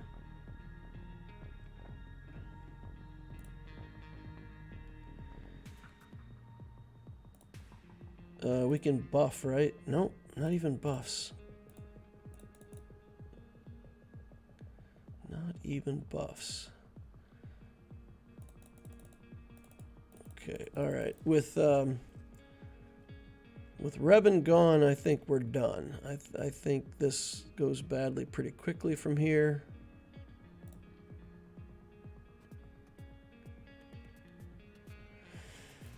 Okay, and then I think we're stuck bringing in like a Sith mirror match here to try to finish this out, because, I mean, we got a couple kills. Let's try Radish here.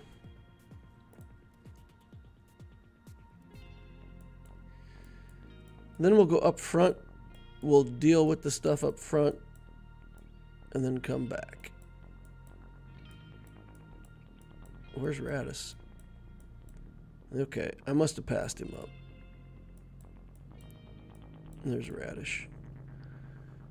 Do we need the 5th character in here, or are we happy with a 4-person team? I'm happy with a 4-person team. So we can use a Datacron. Crit damage, health. We'll just stack it up and get on in there. It's going to be inconvenient to kill Qui-Gon with 2 tanks in here. So this is a little bit dicey, but Let's give it a shot. Okay. Let's just do this and try to get Qui-Gon down right away. Okay. Kyle Katarn is not Galactic Republic. So by putting Kyle Katarn in the team, they nerfed Jedi Knight Anakin. So just remember, y'all, if you play this team on defense with Anakin, do try to make sure that it's all Galactic Republic so that you don't just give away your bonus damage. Okay. I imagine Ki-Adi-Mundi's going to taunt. Oh, we got him. We got him. I was going to say Ki-Adi-Mundi's going to taunt and get in our way, and then we're going to have a hard time killing Anakin, but timing worked out quite nicely. Let's see if we can stun Kyle. We can. We did. We shall. Get back for full banners. Yeah, nice. 66 banners. Groovy. Okay, so that leaves us with the Iden team and the Traya cleanup if we can do it. This, I feel like I'm just going to Enfys Nest this. Let's pick a Datacron that has some good stats. Crit damage, crit chance, offense. We like offense on Nest. Crit avoidance, accuracy. We don't really need accuracy. Armor penetration, crit chance, accuracy. We like the armor penetration. Sure, why not? Let's do that. Let's do that.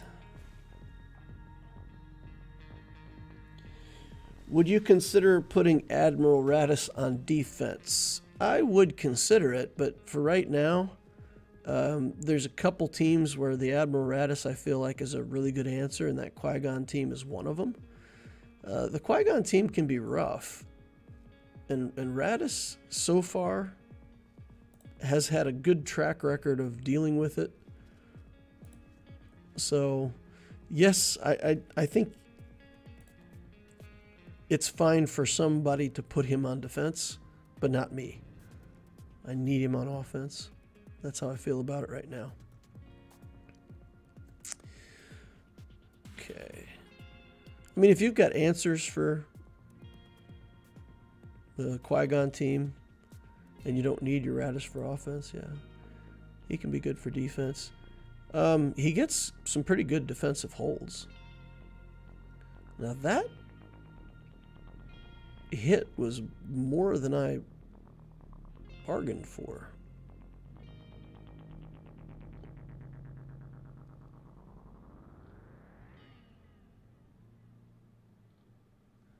This executioner hit me hard. Did it again. All right, we got to get that guy out of here. He doesn't ramp damage unless he gets a kill, though, does he? See if we can stun him.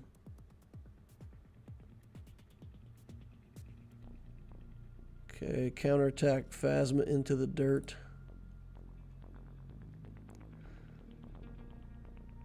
And get him out of here. Okay, that's good. When it gets down to just me and Kylo, that might be a...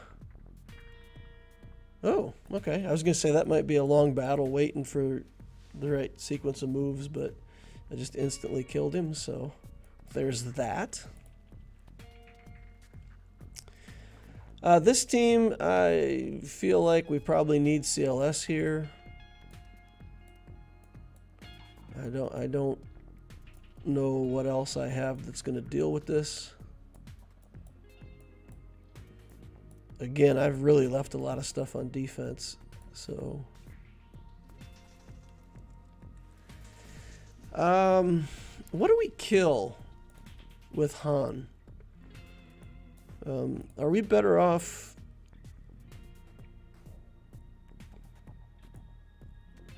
We can't stun Maul, right?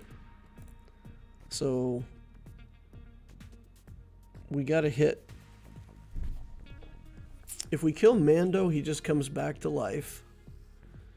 If we try to kill Armorer and we don't get her killed, it'll be a couple turns before we can get back to her.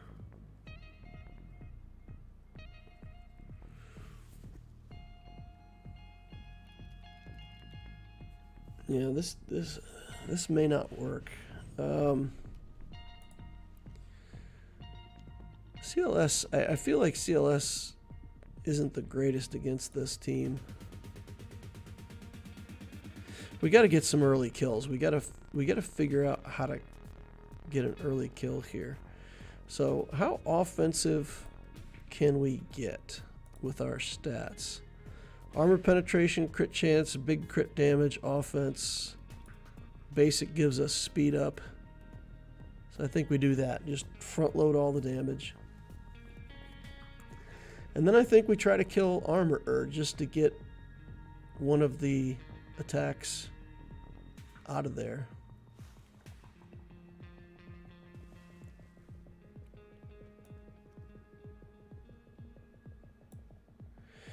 Okay, let's do it. Let us see if we can kill this Maul team. Pick the Armorer. Okay. Stun the Beskar. No stuns available. Damage or blinds? Let's do damage, I guess.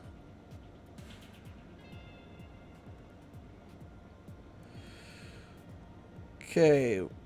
Mandalorian down once. Let's change stances right away and try to get back over here and kill this Mando. That's good. Alright, let's get in here and try to kill this Beskar. Take away a few assisters for Maul. He's still going to get Han, it looks. Oh! Change targets for some reason. Okay. So with him changing targets, that was pretty dumb on his part. The AI usually plays that pretty smart, but they did not. So, 58 banner win, Maul down, moving along. This is C and Watt, and no gas, Luke.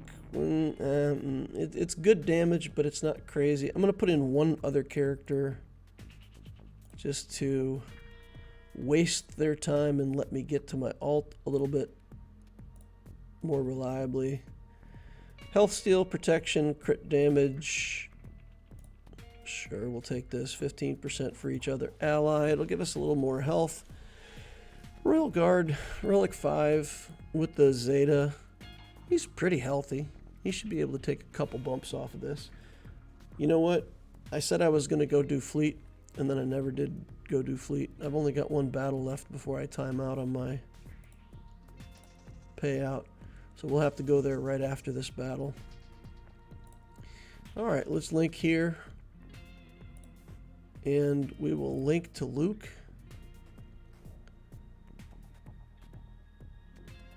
Okay. Revan says kill Wat Tambor first. Luke says stun everybody. Let's give him protection back because we can. Just wasting time. Let it take a little while till I get to the ult. Okay. Working as intended. We're now to the ult. We can get rid of Luke. Oh! We also got rid of Revan. That was unexpected. Especially since Yoda is usually a weaker character. And usually he dies and Revan doesn't. Oh, never mind. No? Yes. Okay, so Yoda would have been saved by Savior. Because he didn't die to the auto kill effect, he died to the damage. So Savior saved Yoda. That's the explanation that makes sense. And then we'll kill a couple Yodas with one hit. 61 banners. Not fantastic, but good, reliable kill. I said I was going to go do fleet. I immediately click on the Geos as if I'm not going to go do fleet. Let's get in here. One more battle that we can fight. Go for 4th place. If I don't get the initial set of moves, I may pay for a refresh just because I want the crystals and also the fleet currency for the shop to buy Zetas. I'm Zeta poor on this account at the moment, so... Okay, that's working as intended. Here we go. Let's go, let's go, let's go. Gotta go fast.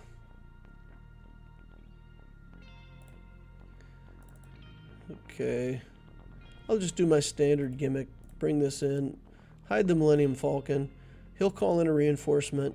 The reinforcement will attack Outrider. Outrider will... Oh! Lose the debuffs. And then we can get rid of the taunt. And then we can kill the reinforcement. And we're off to the races. Let's go.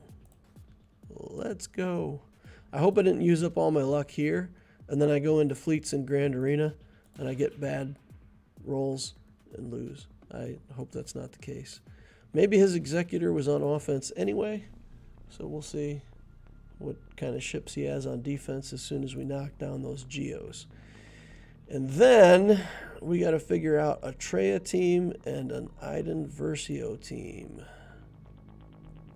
We've still got Mon Mothma. That would be like the worst choice ever to fight that Iden team. We have Savage. We have Savage still. What do you guys think of Savage against Iden? Does Savage have enough damage to kill Iden troopers? I'm actually not. I feel like that matchup doesn't work. There's like some reason. Probably just too many debuffs, right? So probably not Savage. We've given up most of our damage dealing teams. We might be able to do Traya against Iden. But then I don't know how we're going to clean up that Sith team. Again, just as a recap, I put a lot of teams on defense. So previously, I was going kind of for a full clear strategy and not putting much on defense. Now I'm going for a much heavier defense and putting in... I have less offensive teams to work with. So the question is, what teams do I have left that can deal with Geos?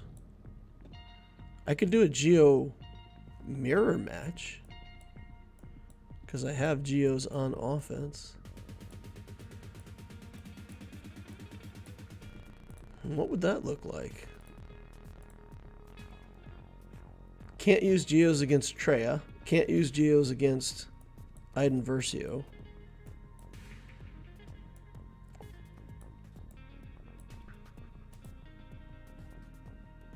So if we do the Geo mirror match, we just got to rely on getting kills with Spy. It's pretty bad. That is not a reliable way to kill Geos. We could also use the Sonostaros team. There's good area effect there. I just don't know The Geos will probably kill my characters, though, because I don't have a very good tank in that team, right? We've just got a Gear 12 Han.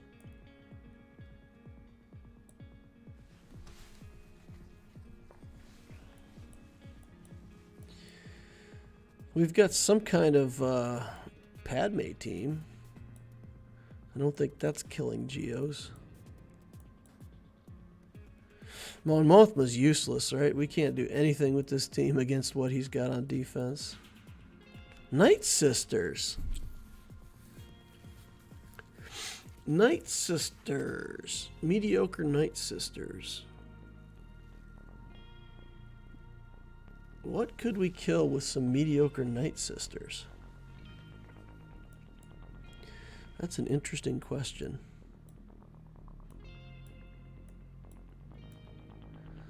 Alright, what do we have left even that can beat these Geos? I don't know, we're kind of at the bottom of the bucket here. There's a lot of stuff that doesn't beat Geos. Alright, let's just do the mirror match and hope that we've got a little bit better mods and see where this... You know what? I still have Vader. Oh my god. I just, like, right as I clicked it, I saw that I still had Darth Vader untapped. If this starts going badly, then we're going to have to get out of here and go for Vader.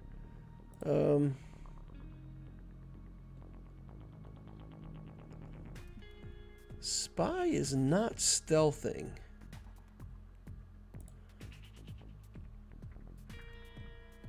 Okay. Let's take Spy in on an assist. Okay, I killed my brute. Okay, that officially has gone badly. Alright, yeah, no, I haven't used Vader yet. I don't know what I was thinking. I literally just, like, didn't even see him there. That's pretty awful. Okay, let's put a couple other characters in with Vader. You know what? There's a lot of this stuff that I'm not really going to use anywhere else. So let's just make sure that these Geos die. We'll put a few of these in here. We'll give some offensive stats to Vader. He should kill everything. I shouldn't need any of these other characters. I'm just using them to give him a speed boost to guarantee that I go first. So basically, I'm sacrificing banners to speed up Vader by 24 speed and guarantee that I go ahead of the Geos. Okay. The massacre is merciless. The spy is gone. We're going to hit Sunfac and Soldier.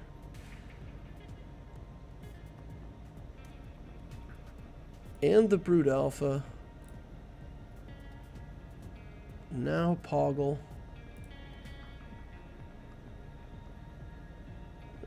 Then another Calling Blade. And...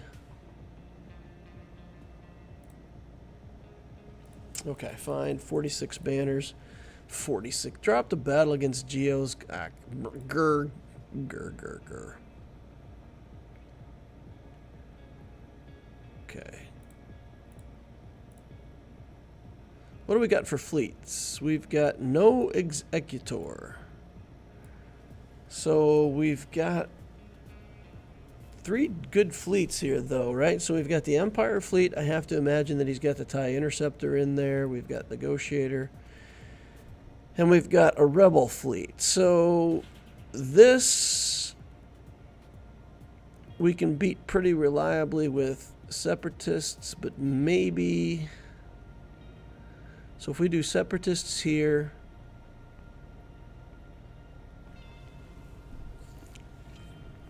I don't like the mirror match with Kenobi.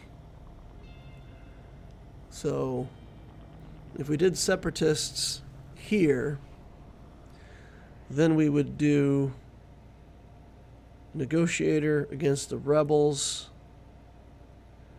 That's a little bit risky. They don't have the starting lineup that's going to kill Anakin, though. So without the like Anakin killing starting lineup, I feel like we're okay. So we can negotiate this, separatists here, profundity here. The profundity, we're going to have to target this tank. I do not want to get fire put onto my rebels.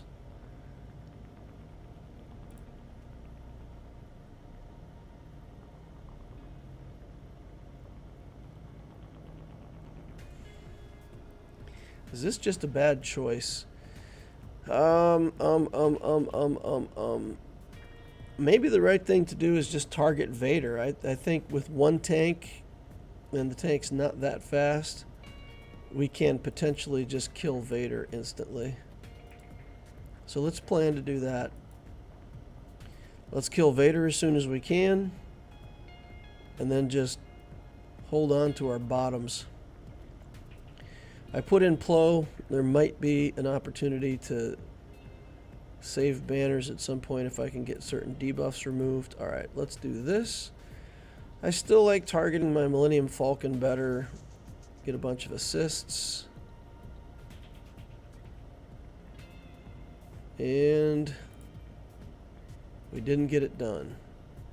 Let's do the area effect here just to see if we can kill Vader with the area effect. Okay. Surprisingly worked out. Oh man, we had the protection removal system online and activated, and it failed. It did nothing for us. Okay, can't get rid of the taunt. Can't get assists from any of these guys. I forgot we're on fire, so we can't assist. This is just, oh my god, this fleet feels so bad with the fire on. Get rid of the fire, guys. Alright, so this should start clearing these fire debuff. Okay, good. So we're done with that for the moment. Then we just got to stay on this tank. Like, we're not going to divert our attention at all. We're just going to kill this tank. Now, with the reinforcements the way they came in, that means he actually does not have the TIE interceptor set up in there, right? Because he didn't reinforce right away. Interesting. Okay, TIE fighter pilot. Ooh. He lives. No, he doesn't. Just kidding. Ha ha ha ha ha. Okay, Palpatine going down now. Get this shuttle out of here. Oh no! You banner stealing. Grumble, grumble, grumble, grumble, grumble, grumble. Okay. Waste time. Gain. No, come on. That was a lot of banners that cost me getting to that alt. Inconvenient. Alright, let's do the Separatist battle here. Select fleet.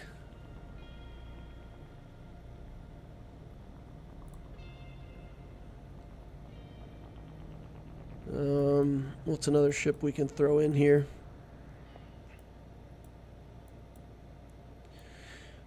Just do like the TIE shuttle or something. Stuff to keep us alive.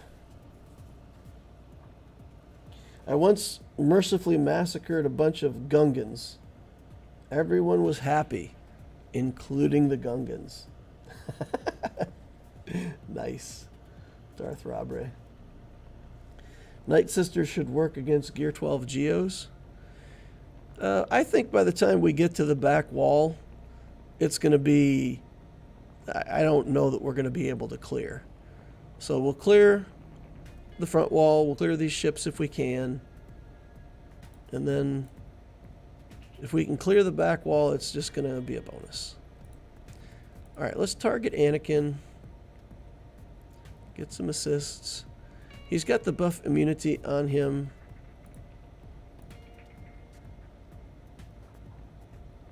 So that's, man, if we can get back around to him, it'll be good stuff. Okay, buzz droids for you. Buzz droids for you. And then, do we have anything here that does area effect damage? We don't. Alright, let's just bring in the spy and try to get a kill on this clone sergeant. Oh, it gives me Anakin as an option. We're just going to pick him off. Alright, let's do some damage to Sergeant. With Anakin down, our confidence in winning this battle goes from, 80% to pretty much 100% at this point.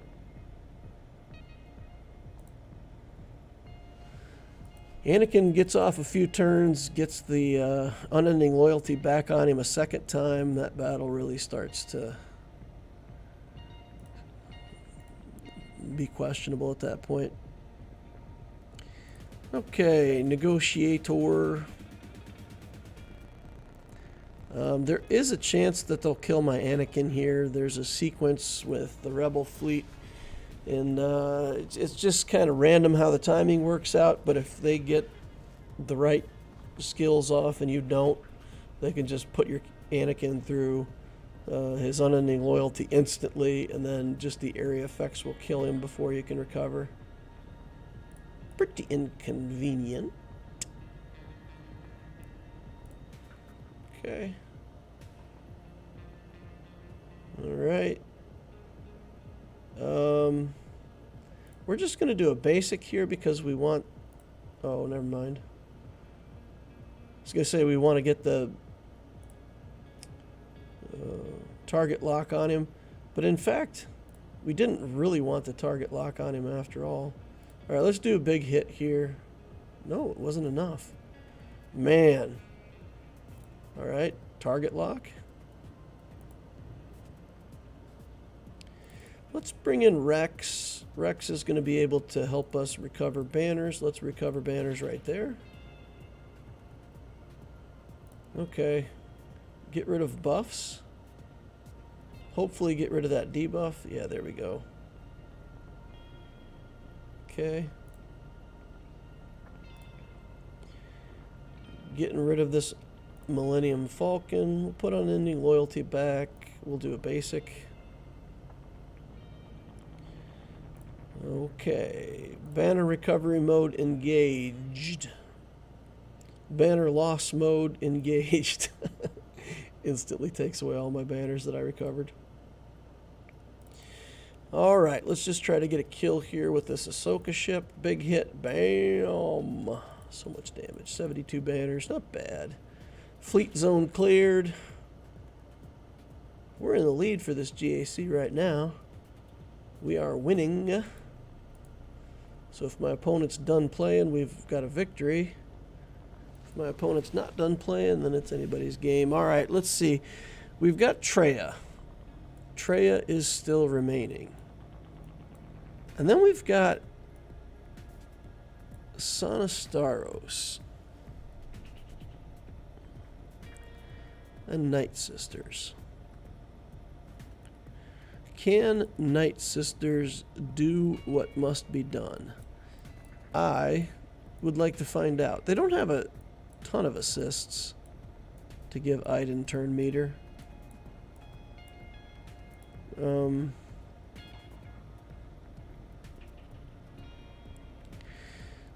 We can play...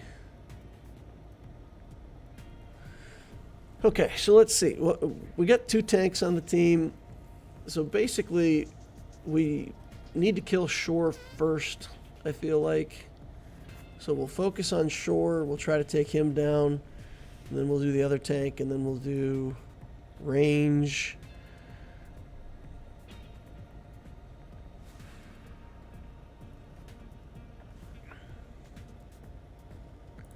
Okay, target shore trooper.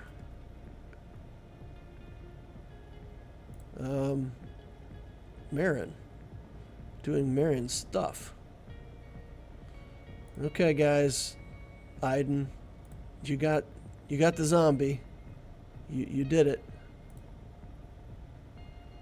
Okay. All right, let's get some plagues. The plagues. Stun. Nope. Okay, Iden's healed up. Let's get a stun here. We got a stun, but somehow the character instantly healed up and doesn't have plague anymore. Oh, wow.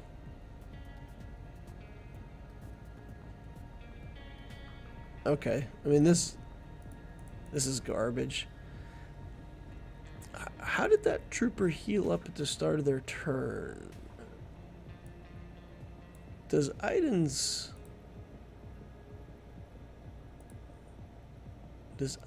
buff? Okay, gains protection up, all other gain protection up, blah, blah, blah. We adapt or die 30% when defeated if dispelled. Oh, if dispelled, recover 80% health. Okay. So when that buff expires, they gain back 80% health, plague goes away.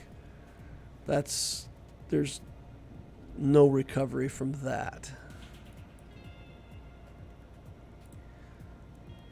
Okay, so let's look at a Galactic Republic team.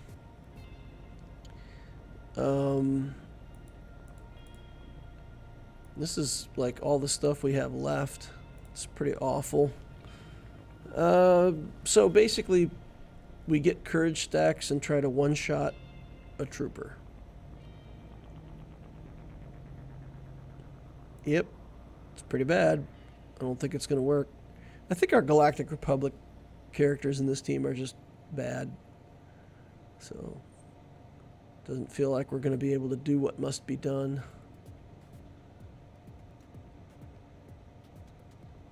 Okay, got a couple attacks off there on the shore trooper. Couldn't really notice that we did any damage, but lost a cooldown to the dark trooper bomb.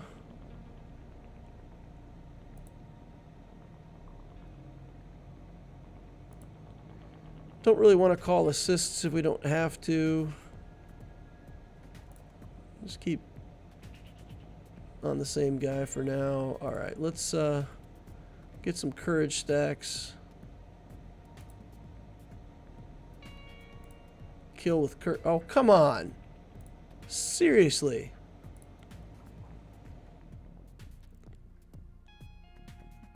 Don't die, Padme. Don't die. I need you for courage stacks. Okay. All right. Again, the assist thing, I don't think we want to assist. Get a stun here. Stay off my Padme. A couple more turns and we'll be able to... Oh, got death mark on now. That's not great. Fine, we'll do the assists. We get nothing. We get no kick. We get 0. Okay, Death Trooper. We'll target Death Trooper instead. Nope. We'll only target Death Trooper if he's... Okay, he lost his stacks. Let's do this. That wasn't even close to a kill. He'll be fully recovered by the time we get back around to courage stacks. If we do an assist, he's going to recover. There's no tanks to get in our way, so we can stay on him. Now we're going to have to deal with the recovery buff. About to lose Ayla. Come on, Ayla, hang in there. I should be attacking him, somebody else. Does this only cost... okay, clone allies. And one random ally to assist. Okay. Padme gives courage. They don't have the resurrect buff on at the moment. No courage stacks, though.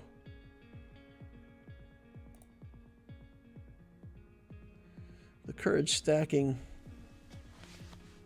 is not there. We killed the tanks, but we're not doing much damage to the rest here. Gear 12 Padme, bad mods. I mean, it's what it is. We're trying to get a win with a pretty awful team. I mean, I'll take the reduction of a couple tank members here.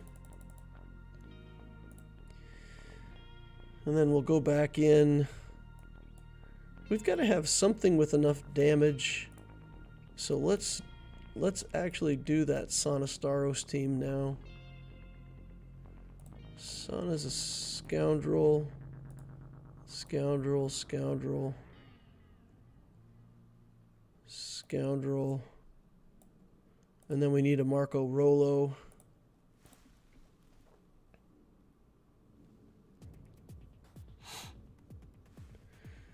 Alright guys, please remember to hit that like button if you haven't done that already. Okay. Let's see what we can get done with this. If we can just...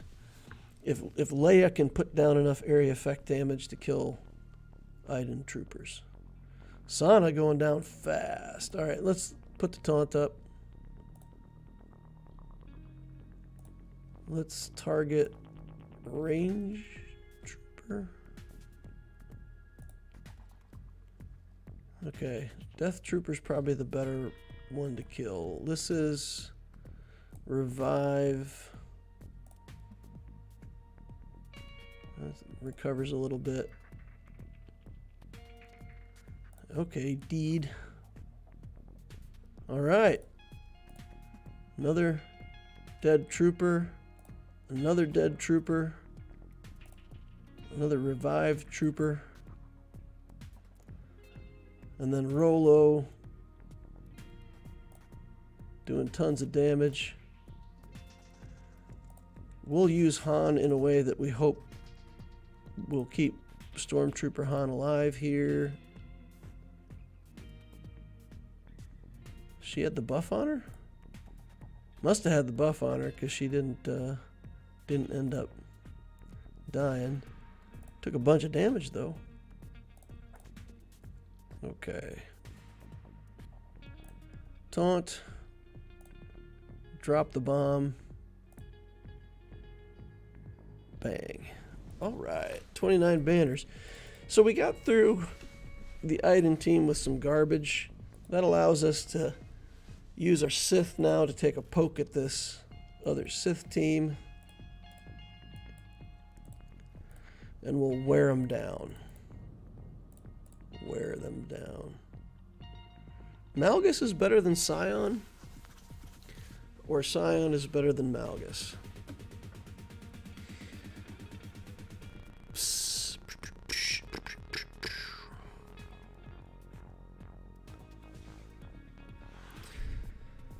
Scion has resurrection tricks if he gets around to it, so we'll take that. Somehow Radis, of all things, just smacked down my home 1 fleet.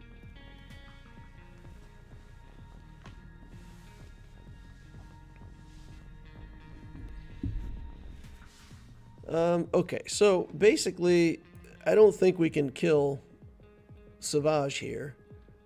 I think this is just a team that's doing things and wasting time until Nihilus gets his Annihilate.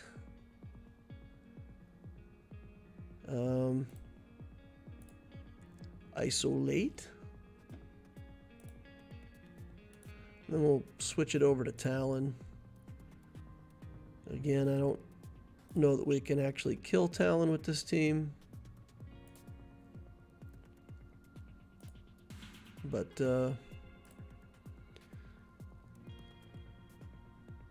just no.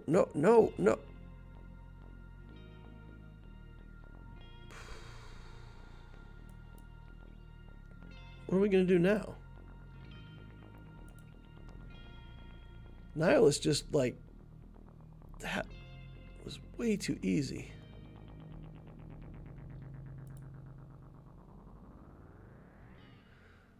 Wow, our Trey is down. Our Nihilist is down. I don't think we have a chance of winning this now.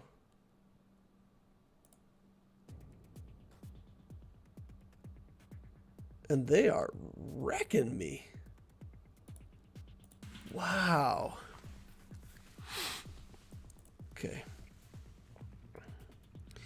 Do we have anything else that we can go in here with? We've got a garbage bounty hunter team. We've got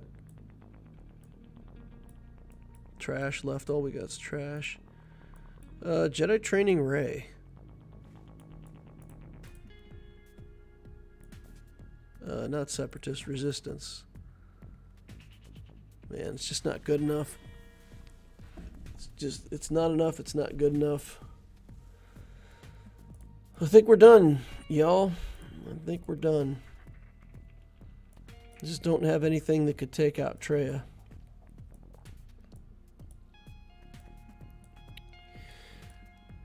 I thought we did pretty good taking out those two tanks. That was surprisingly better than I thought.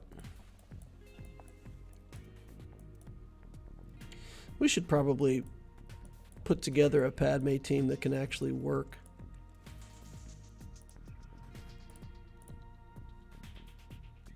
That would probably be good. I've had her at gear 12 for forever. Okay. Well, we're down to one team. If he's coming back to finish up later, he probably full clear me and win. So it's just a matter of whether or not he's done. Okay, because he beat my Jabba. I figure the only way he did that is with his SLKR. He beat my JMK, so I figure that was his JMK. He still has Sith Eternal that he could use somewhere, but if he used it like on the Maul team or on one of my other teams, then he's done. If he still has Sith Eternal, he cleans up this gas team easily, and the rest of my whole defense just folds. So yeah, if he's not done playing and he still has seed left in the tank, then we lose. I don't think we've got anything that's going to hold him up. The Iden team on the back wall, it's not that good.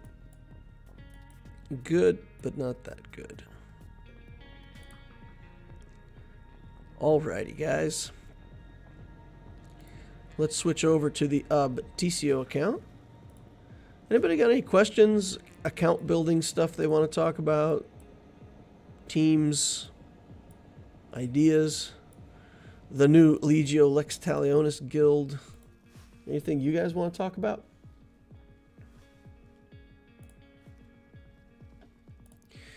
Ponzi scheme here. Pons the princess. 7.5 million galactic power. 3-1 ships. 4-3. That's a lot of ships. Galactic War Battles 124,000. Puts him just under 6 years played. Executors in the house. Got Executor, Malevolence, Negotiator, no Profundity, no Leviathan.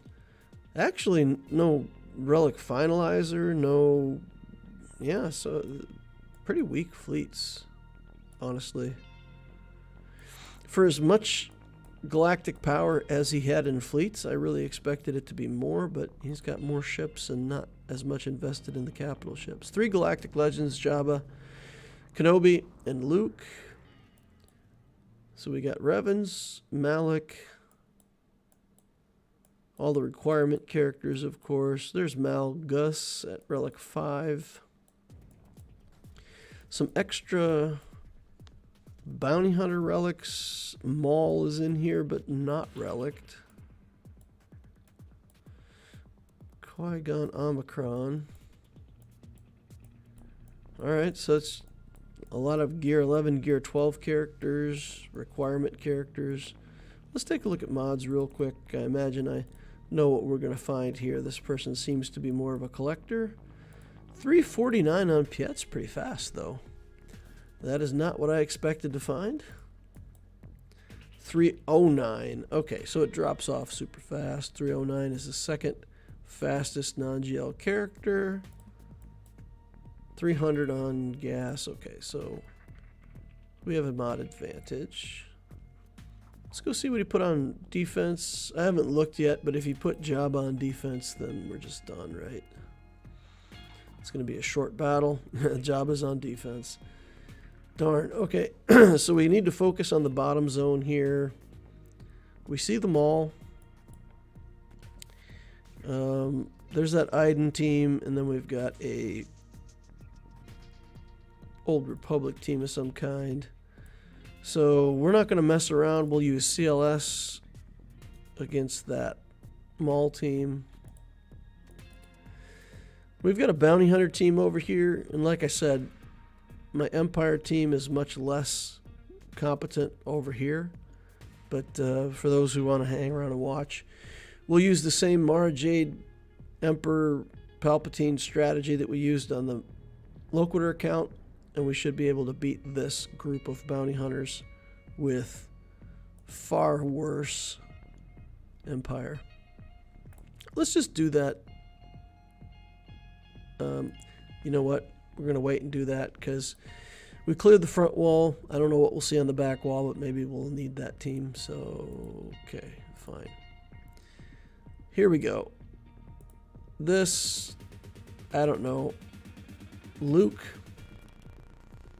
or CLS. Maybe Luke's even better here because then we can just focus fire the Maul and get him out of there. I think I like that. And I think I will use the Jedi Knight Luke version of this team in the lead slot. I've got him modded super slow.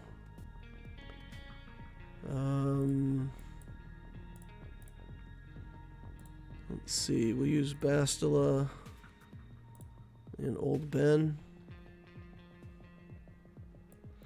And his mods are like 220, 120 speed or some, yeah, 128. So complete garbage. So once I take a turn with Luke, his guys will all be incredibly slow. That's what we want to do. And then we'll use Jedi Knight Revan. We'll focus fire Maul. We'll kill him because he's gear 12. And then the battle should be pretty much over from there. Hey DL, how's your conquest coming along? It was going really well after the first week. In this second week, work has been ridiculous. Yeah, let's do Maul. Work's been ridiculous, and I haven't really been able to play Conquest. I've just kind of been able to go in there and sim my sim the nodes for Datacron materials, but I haven't been able to progress anything. So I got to work on it this weekend. I'll have to commit some refreshes to it to get some of the quests done, some of the feats done. We'll get it. I mean, we'll get box 5, I'm sure, by the end of the weekend. But as of right now, it does not look pretty.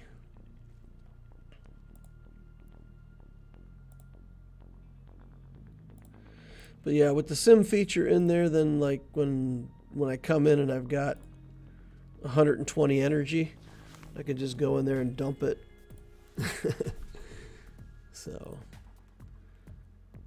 Inefficient play, guys. Very inefficient play. We'll go ahead and put the mastery over here, even though he's got damage immunity. We're just going to build up our damage.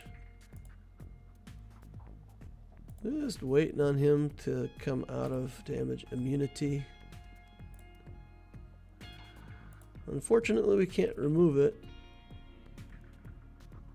Okay. Die, oh buddy. Cool, 73 banners. Let's just wampa that Iden Versio team. If he's got Grievous or something on the back wall, we've still got Shakti and the clones. We can use them. Not even going to use a Datacron. I'll just come in and start crushing some face. Here we go. Womp. This is the Wampa that failed to kill Sith Eternal in his last outing. Made me very sad. Sad making Wampa. Alright, come on, buddy. Make me happy today. That's how it's going to work. Nice. Alright. Get on in there. Take out the range trooper. Do a womp again just because we can. Get rid of everybody. Get rid of the buffs. Death trooper down. Iden soon to follow. Alright, do a little roar and finish the job. 68 banners. Take it. Let's see what's on the back. Oh, we still got the Old Republic team. Let's go. Doop-a-doop-a-doo. Dash? Let's do, prepared is not a team, unfortunately. You can't just do a prepared team and have it pick prepared characters for you. L3, not a scoundrel. L3 is a droid. What other tags does she even have? She, it, they. Also a scoundrel. Huh, oh, okay, I didn't see him there. Alright, so also a scoundrel. Good enough. Alright, this team should work, right? Because we get prepared and kill them with Dash Rendar. Dash solo because they're low gear. Dash may be able to solo it. I mean, this may be a one-hit thing. But Zalbar can be shockingly tanky sometimes. So, don't like to risk it so much. Alright. Vandor getting in there. Get the taunt back on L3.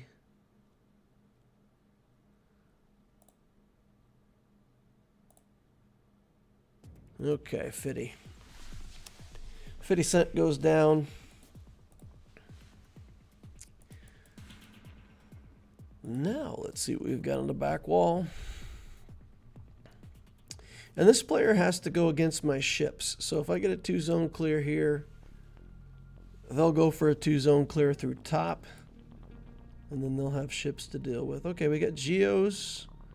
And we've got Ewoks.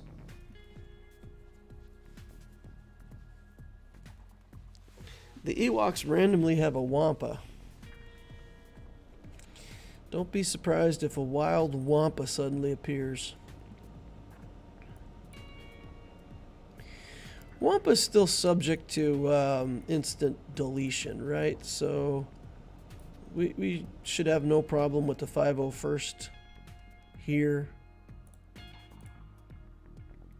to just kill all of the Ewoks and the Wampa. And if I can't kill the Wampa just with normal damage, then Rex will get aerial advantage. And it will all end very quickly from there. Alright. One down. One Ewok Elder down.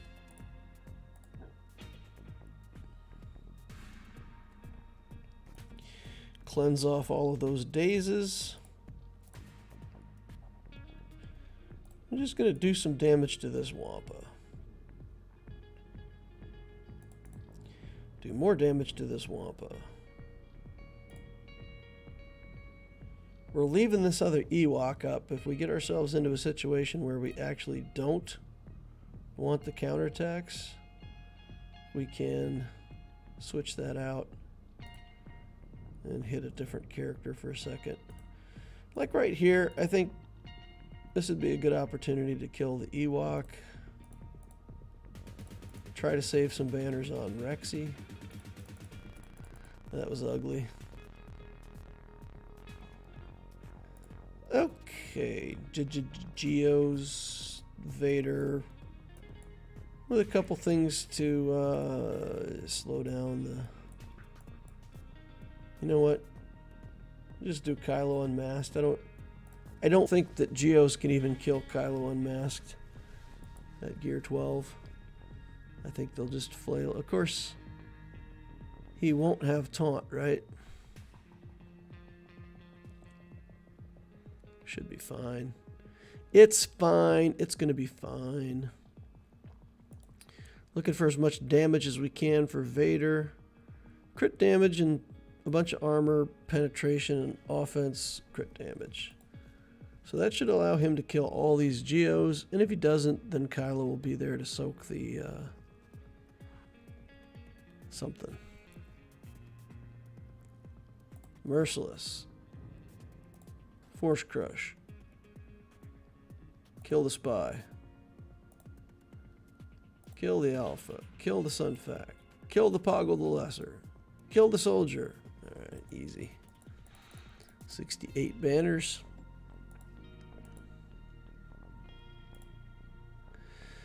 Well, we've got a Kylo Ren unmasked to kill here. I mean, every team in the world that we've got can do that. Troopers can kill that. Everything. Easy. Let's go back up front. We've got the Bounty Hunter team that I said I was going to show the Mara Jade team against. And then we've got a Mon Mothma team. So we can pick the Empire here. Palpatine, Thrawn, Mara Jade, and then just a couple other characters. 76,000 galactic powers are stat. And we're going up against, what, three or four relics on this team. And it's the same thing we showed before, right? Thrawn just hands the turn over to Mara Jade. She just starts throwing debuffs on everybody. And stuns. And that's it. And then we just start taking turns. And you can see on this particular team the damage is a lot less. But shouldn't matter. The other team's still not going to get a turn. And we're going to chop them up with that series of 1,000 paper cuts that I was talking about. Take away their turn meter again. Bosk is like looking like he's damage immune right now. Don't make the mistake though of killing characters one at a time with this team. What you actually want to do with the Mara Jade team is get maybe one character dead if there's somebody who on the opposing team is really fast and could be taking turns. But then when you get down to 4 characters, you definitely want to spread your damage out among the 4 and constantly be taking protection away from everybody. So what we're doing here is we're kind of killing Bosk while we're using the area effect stuff. And we'll take Bosk all the way down and kill him. Because if he ever comes out of the stun, it's going to be inconvenient, right? And now for the rest of these guys, we don't want to kill them one at a time, because then when we get down to only 2 characters left, then when you put debuffs on the characters, you're not getting enough debuffs to keep your turn meter train going, and you lose control of the battle and potentially start losing characters. So at this point, you just want to work on the toughest characters. You can see we're getting him down now to the point where he's in yellow health. Can't target Grief because he's in stealth. So now we just start killing these guys, and nothing for us to do but just deal with Grief as the last target. This way we never lose turn meter, and if we were to get in a situation where Grief was very tenacious, we've still got Thrawn's kick in the bank, and we could kick him. Let's do CLS here. Take this team out.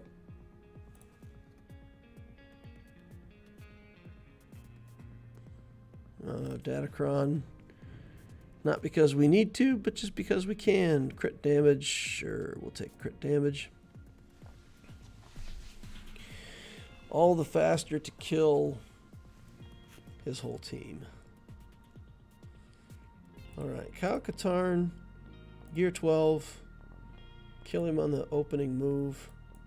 Biggs, a little tougher. We'll blind him. Stay on Lando. We'll focus up. Just do a basic here. We'll call Luke to assist. And then finish off Biggs. Easy peasy, 65 banners. That's like using a 12-pound sledgehammer to kill a mosquito right there, guys. Ain't no party like an overkill party. Alright, we're going to do this with troopers because troopers are fun, and I love Imperial troopers. I'm holding up a little heart. You guys can't see it, but... Alright, give the troopers some love. This should be hilarious. Alright, here we go. Reduce his armor. Link up this Dark Trooper. Smash. Sith Trooper. Drain turn meter, kill Kylo. So good. So good, these troopers. They just show up, ambush the other team. They're like, hey, we're getting... Can't even finish the sentence. Already dead. They got Order 66 bannered. Alright. What was that? 873 banners did I see right there? 949 with the clear. And Jabba sitting on the corner. Alright, so the bottom zone, 210 banners for both of those zones. Only 186 for ships, but you can get 20 more banners. So it's like 206. So he'll struggle. It's a little bit less banners. Oh, no. It's a lot less banners. Because there's 3 defensive teams here, and we've only got 2 defensive ships. Okay, so he only has two possible battles. So it's a lot more points for bottom, and we should have this victory. Okay, he's already played once. He put up 10 points, so maybe he's not even playing. You know, he did the Jabba battle and quit. Maybe. We will see. But in any case, I think we got him. I think that's a win for Obtisio. Good chance we got a win on both accounts today. Nice.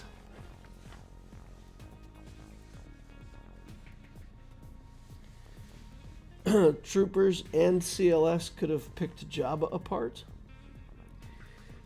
So you're saying like bring in the CLS team, get rid of some of the Jabba characters, then bring in troopers to kill Jabba himself. I could have tried that, I suppose. I mean, if I saw the back wall and it was weak enough, I could have tried it. We would have had to kill... What did we kill with CLS? Oh, we killed the Mon Mothma team. Yeah, we could have used something else on Mon Mothma and tried to kill Jabba. My troopers are so bad, though. I mean, I don't think these troopers are going to kill Jabba. That's the problem. If I had good troopers, I think I would agree with you. But, I mean, these troopers aren't even gear 12. Dark Trooper's only relic 7. Gideon's only relic 5. I don't feel like those troopers are cleaning up Jabba the Hutt. I don't know. And it's not that Dark Trooper can't do enough damage. It's just that when Jabba the Hutt does his third skill, the second special, I think he just kills Piet, Stark, Veers. Those guys just die. Just from the damage that Jabba can put out with his skill. Our playlist says, how's Mod Master Loquitur doing? Good. Doing good enough. I think we got a couple wins in Grand Arenas. So that makes me happy. Unlike a lot of players, I still enjoy Grand Arena. Some. Like, when I started the Darth Loquitur channel, I enjoyed Grand Arena 100 out of 100. I really loved the game mode. I thought it was fun. It was a big deal. Now, I like Grand Arena 62 out of 100. You know? It's,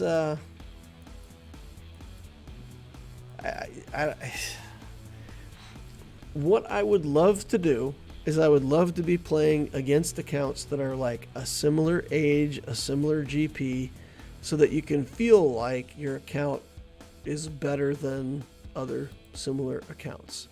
Instead, you're forced to go 50-50 in a bunch of battles where all you can say is, well, my GP is lower than theirs, so I must be better. And it's not very motivational. So yeah, I would really love if they could fix GAC and get it back to the point where you're playing people at a similar GP, or in some way, some rational way, make it so that you could feel like you're competing on the account in a meaningful way. But I still enjoy it, just not as much as I used to. I still enjoy the account building aspect of the game. But yeah, we'll see. I would like to be able to, now that I have Jabba and I put down a bigger defense on GAC, I'd like to think that I could get Kyber 3 and hold it. Once I get JML, then I think for sure I should be able to get Kyber 3 and hold it. Don't know if I'll get up to Kyber 2, but that's what I'm hoping for right now, is to move up a rank from Kyber 4 to Kyber 3, hold it, and be more toward Kyber 2. Alright, let's buy some stuff here in the shops, and then we will hang it up. We'll be done with this stream for today. Saving my currency here for the Mark III detonators. They'll show up sooner or later. Kanajera shards coming in slow because of my awful placement in squad. Let's see what we got here. Guys, maybe somebody in the chat knows. How does the raid work now? So, on Lex Talionis, we launched our first raid. I went in there, hit it, got a few, look at this, 2,700 damage, baby. Woo! At some point, we have to go in here and kill the Rancor. If I go in here on phase 2 with my main account and just kill the Rancor dead, does that take us back just like the old days where the Rancor is dead and the raid is over and nobody else can go in there and score? If that's the case, then I mean, like, we have to wait till last minute to go finish the raid. Or is it that I can finish the raid and then everybody can still go in on phase 4 and join on phase 4? After you kill, everyone can score. Hapsiu says no.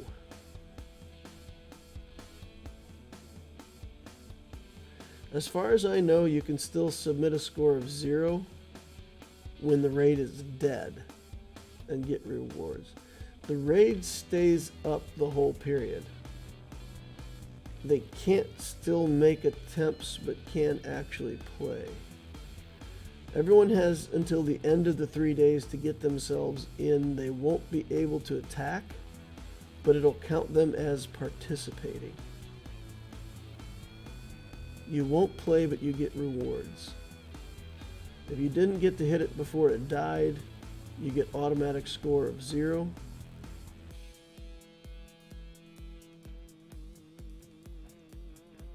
Okay. You can go in and get a hit after it's dead. Okay, all right. So basically, once I kill it, if anybody still hasn't participated, they can still go in and post up a score of 0. But if you want to post up any kind of numbers, you have to do that at some point before we kill it. Okay. So what I'll probably do then is I'll probably go in tomorrow and just kill it tomorrow. Because I don't want to wait till the last minute, or something happens and I get a work call and then I miss killing it. I don't want to do that either. So if I can just kill it at 2 days and say, look, you got 48 hours to hit it, then I kill it, and then you're stuck with a 0 score. I mean, you still get the guild loot, right? So is there even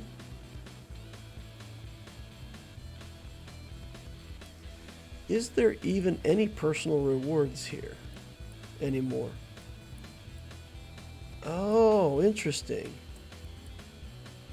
Okay, so if the guild reward is just 1,600 of this currency and it doesn't care about your placement, then it doesn't matter if you got 0 or any score, right? Because it's not going to give you a placement score.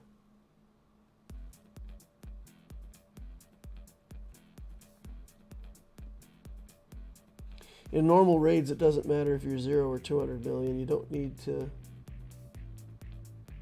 Doesn't matter your score. Only crate has a requirement for the attacks. There's no personal reward. Okay, all right. So it's not. I mean, I could go in and kill it now. I'll just let it go till tomorrow. I'll kill it tomorrow, and then we'll get the reward and be done. Okay. I got to tell you guys, we started this guild. We started messing around. I invited a few officers, and I was like, okay, what do you guys think? And Clarane is going to be the guild leader. We talked about it ahead of time. So he stepped up as the guild leader and said, okay, well, what are we going to do if we don't get 50 people? Like 2 days later, 50 out of 50. I'm shocked. I'm blown away by how many people wanted to join the guild. So it's fantastic. I mean, we're up and running. We got the guild going within a week. I mean, this guild got started like Wednesday or something, and Tuesday maybe, and we're already running our first raid and full at 50 members a few days later. That tells me a couple things. It tells me that there's probably a lot of new players out there that are looking for a decent guild. I think that's probably an opportunity for our community. Maybe some guilds out there can do some starter guilds and give people a landing place. I don't know if I can talk some other people into that, but maybe that would be a good community service. All right, I'm going to wrap it up there for the day. Thank you all for coming out, hanging out with me. I appreciate all you guys. Please remember to like if you haven't done that already. Subscribe to the channel to see more stuff like this in the future. Use the notification bell if you want to know when I'm on live and watch the live streams. And of course, as always, go into the Discord. The link is in the description of the holocron down below. You want to be in that Discord. You want to have yourself set up over there. Give yourself the in-game name of Inquisitor. maybe we'll do more of these giveaways here and there as we go along, especially now that we've got some new players. We can, any new player wins, it could be a big benefit for them for their account. So might do a few more of these giveaways in the near future, and you're only going to be able to participate in that if you're a member of the Discord. All right, thank you all for watching. Appreciate you guys, and I will see you in the next Holocron.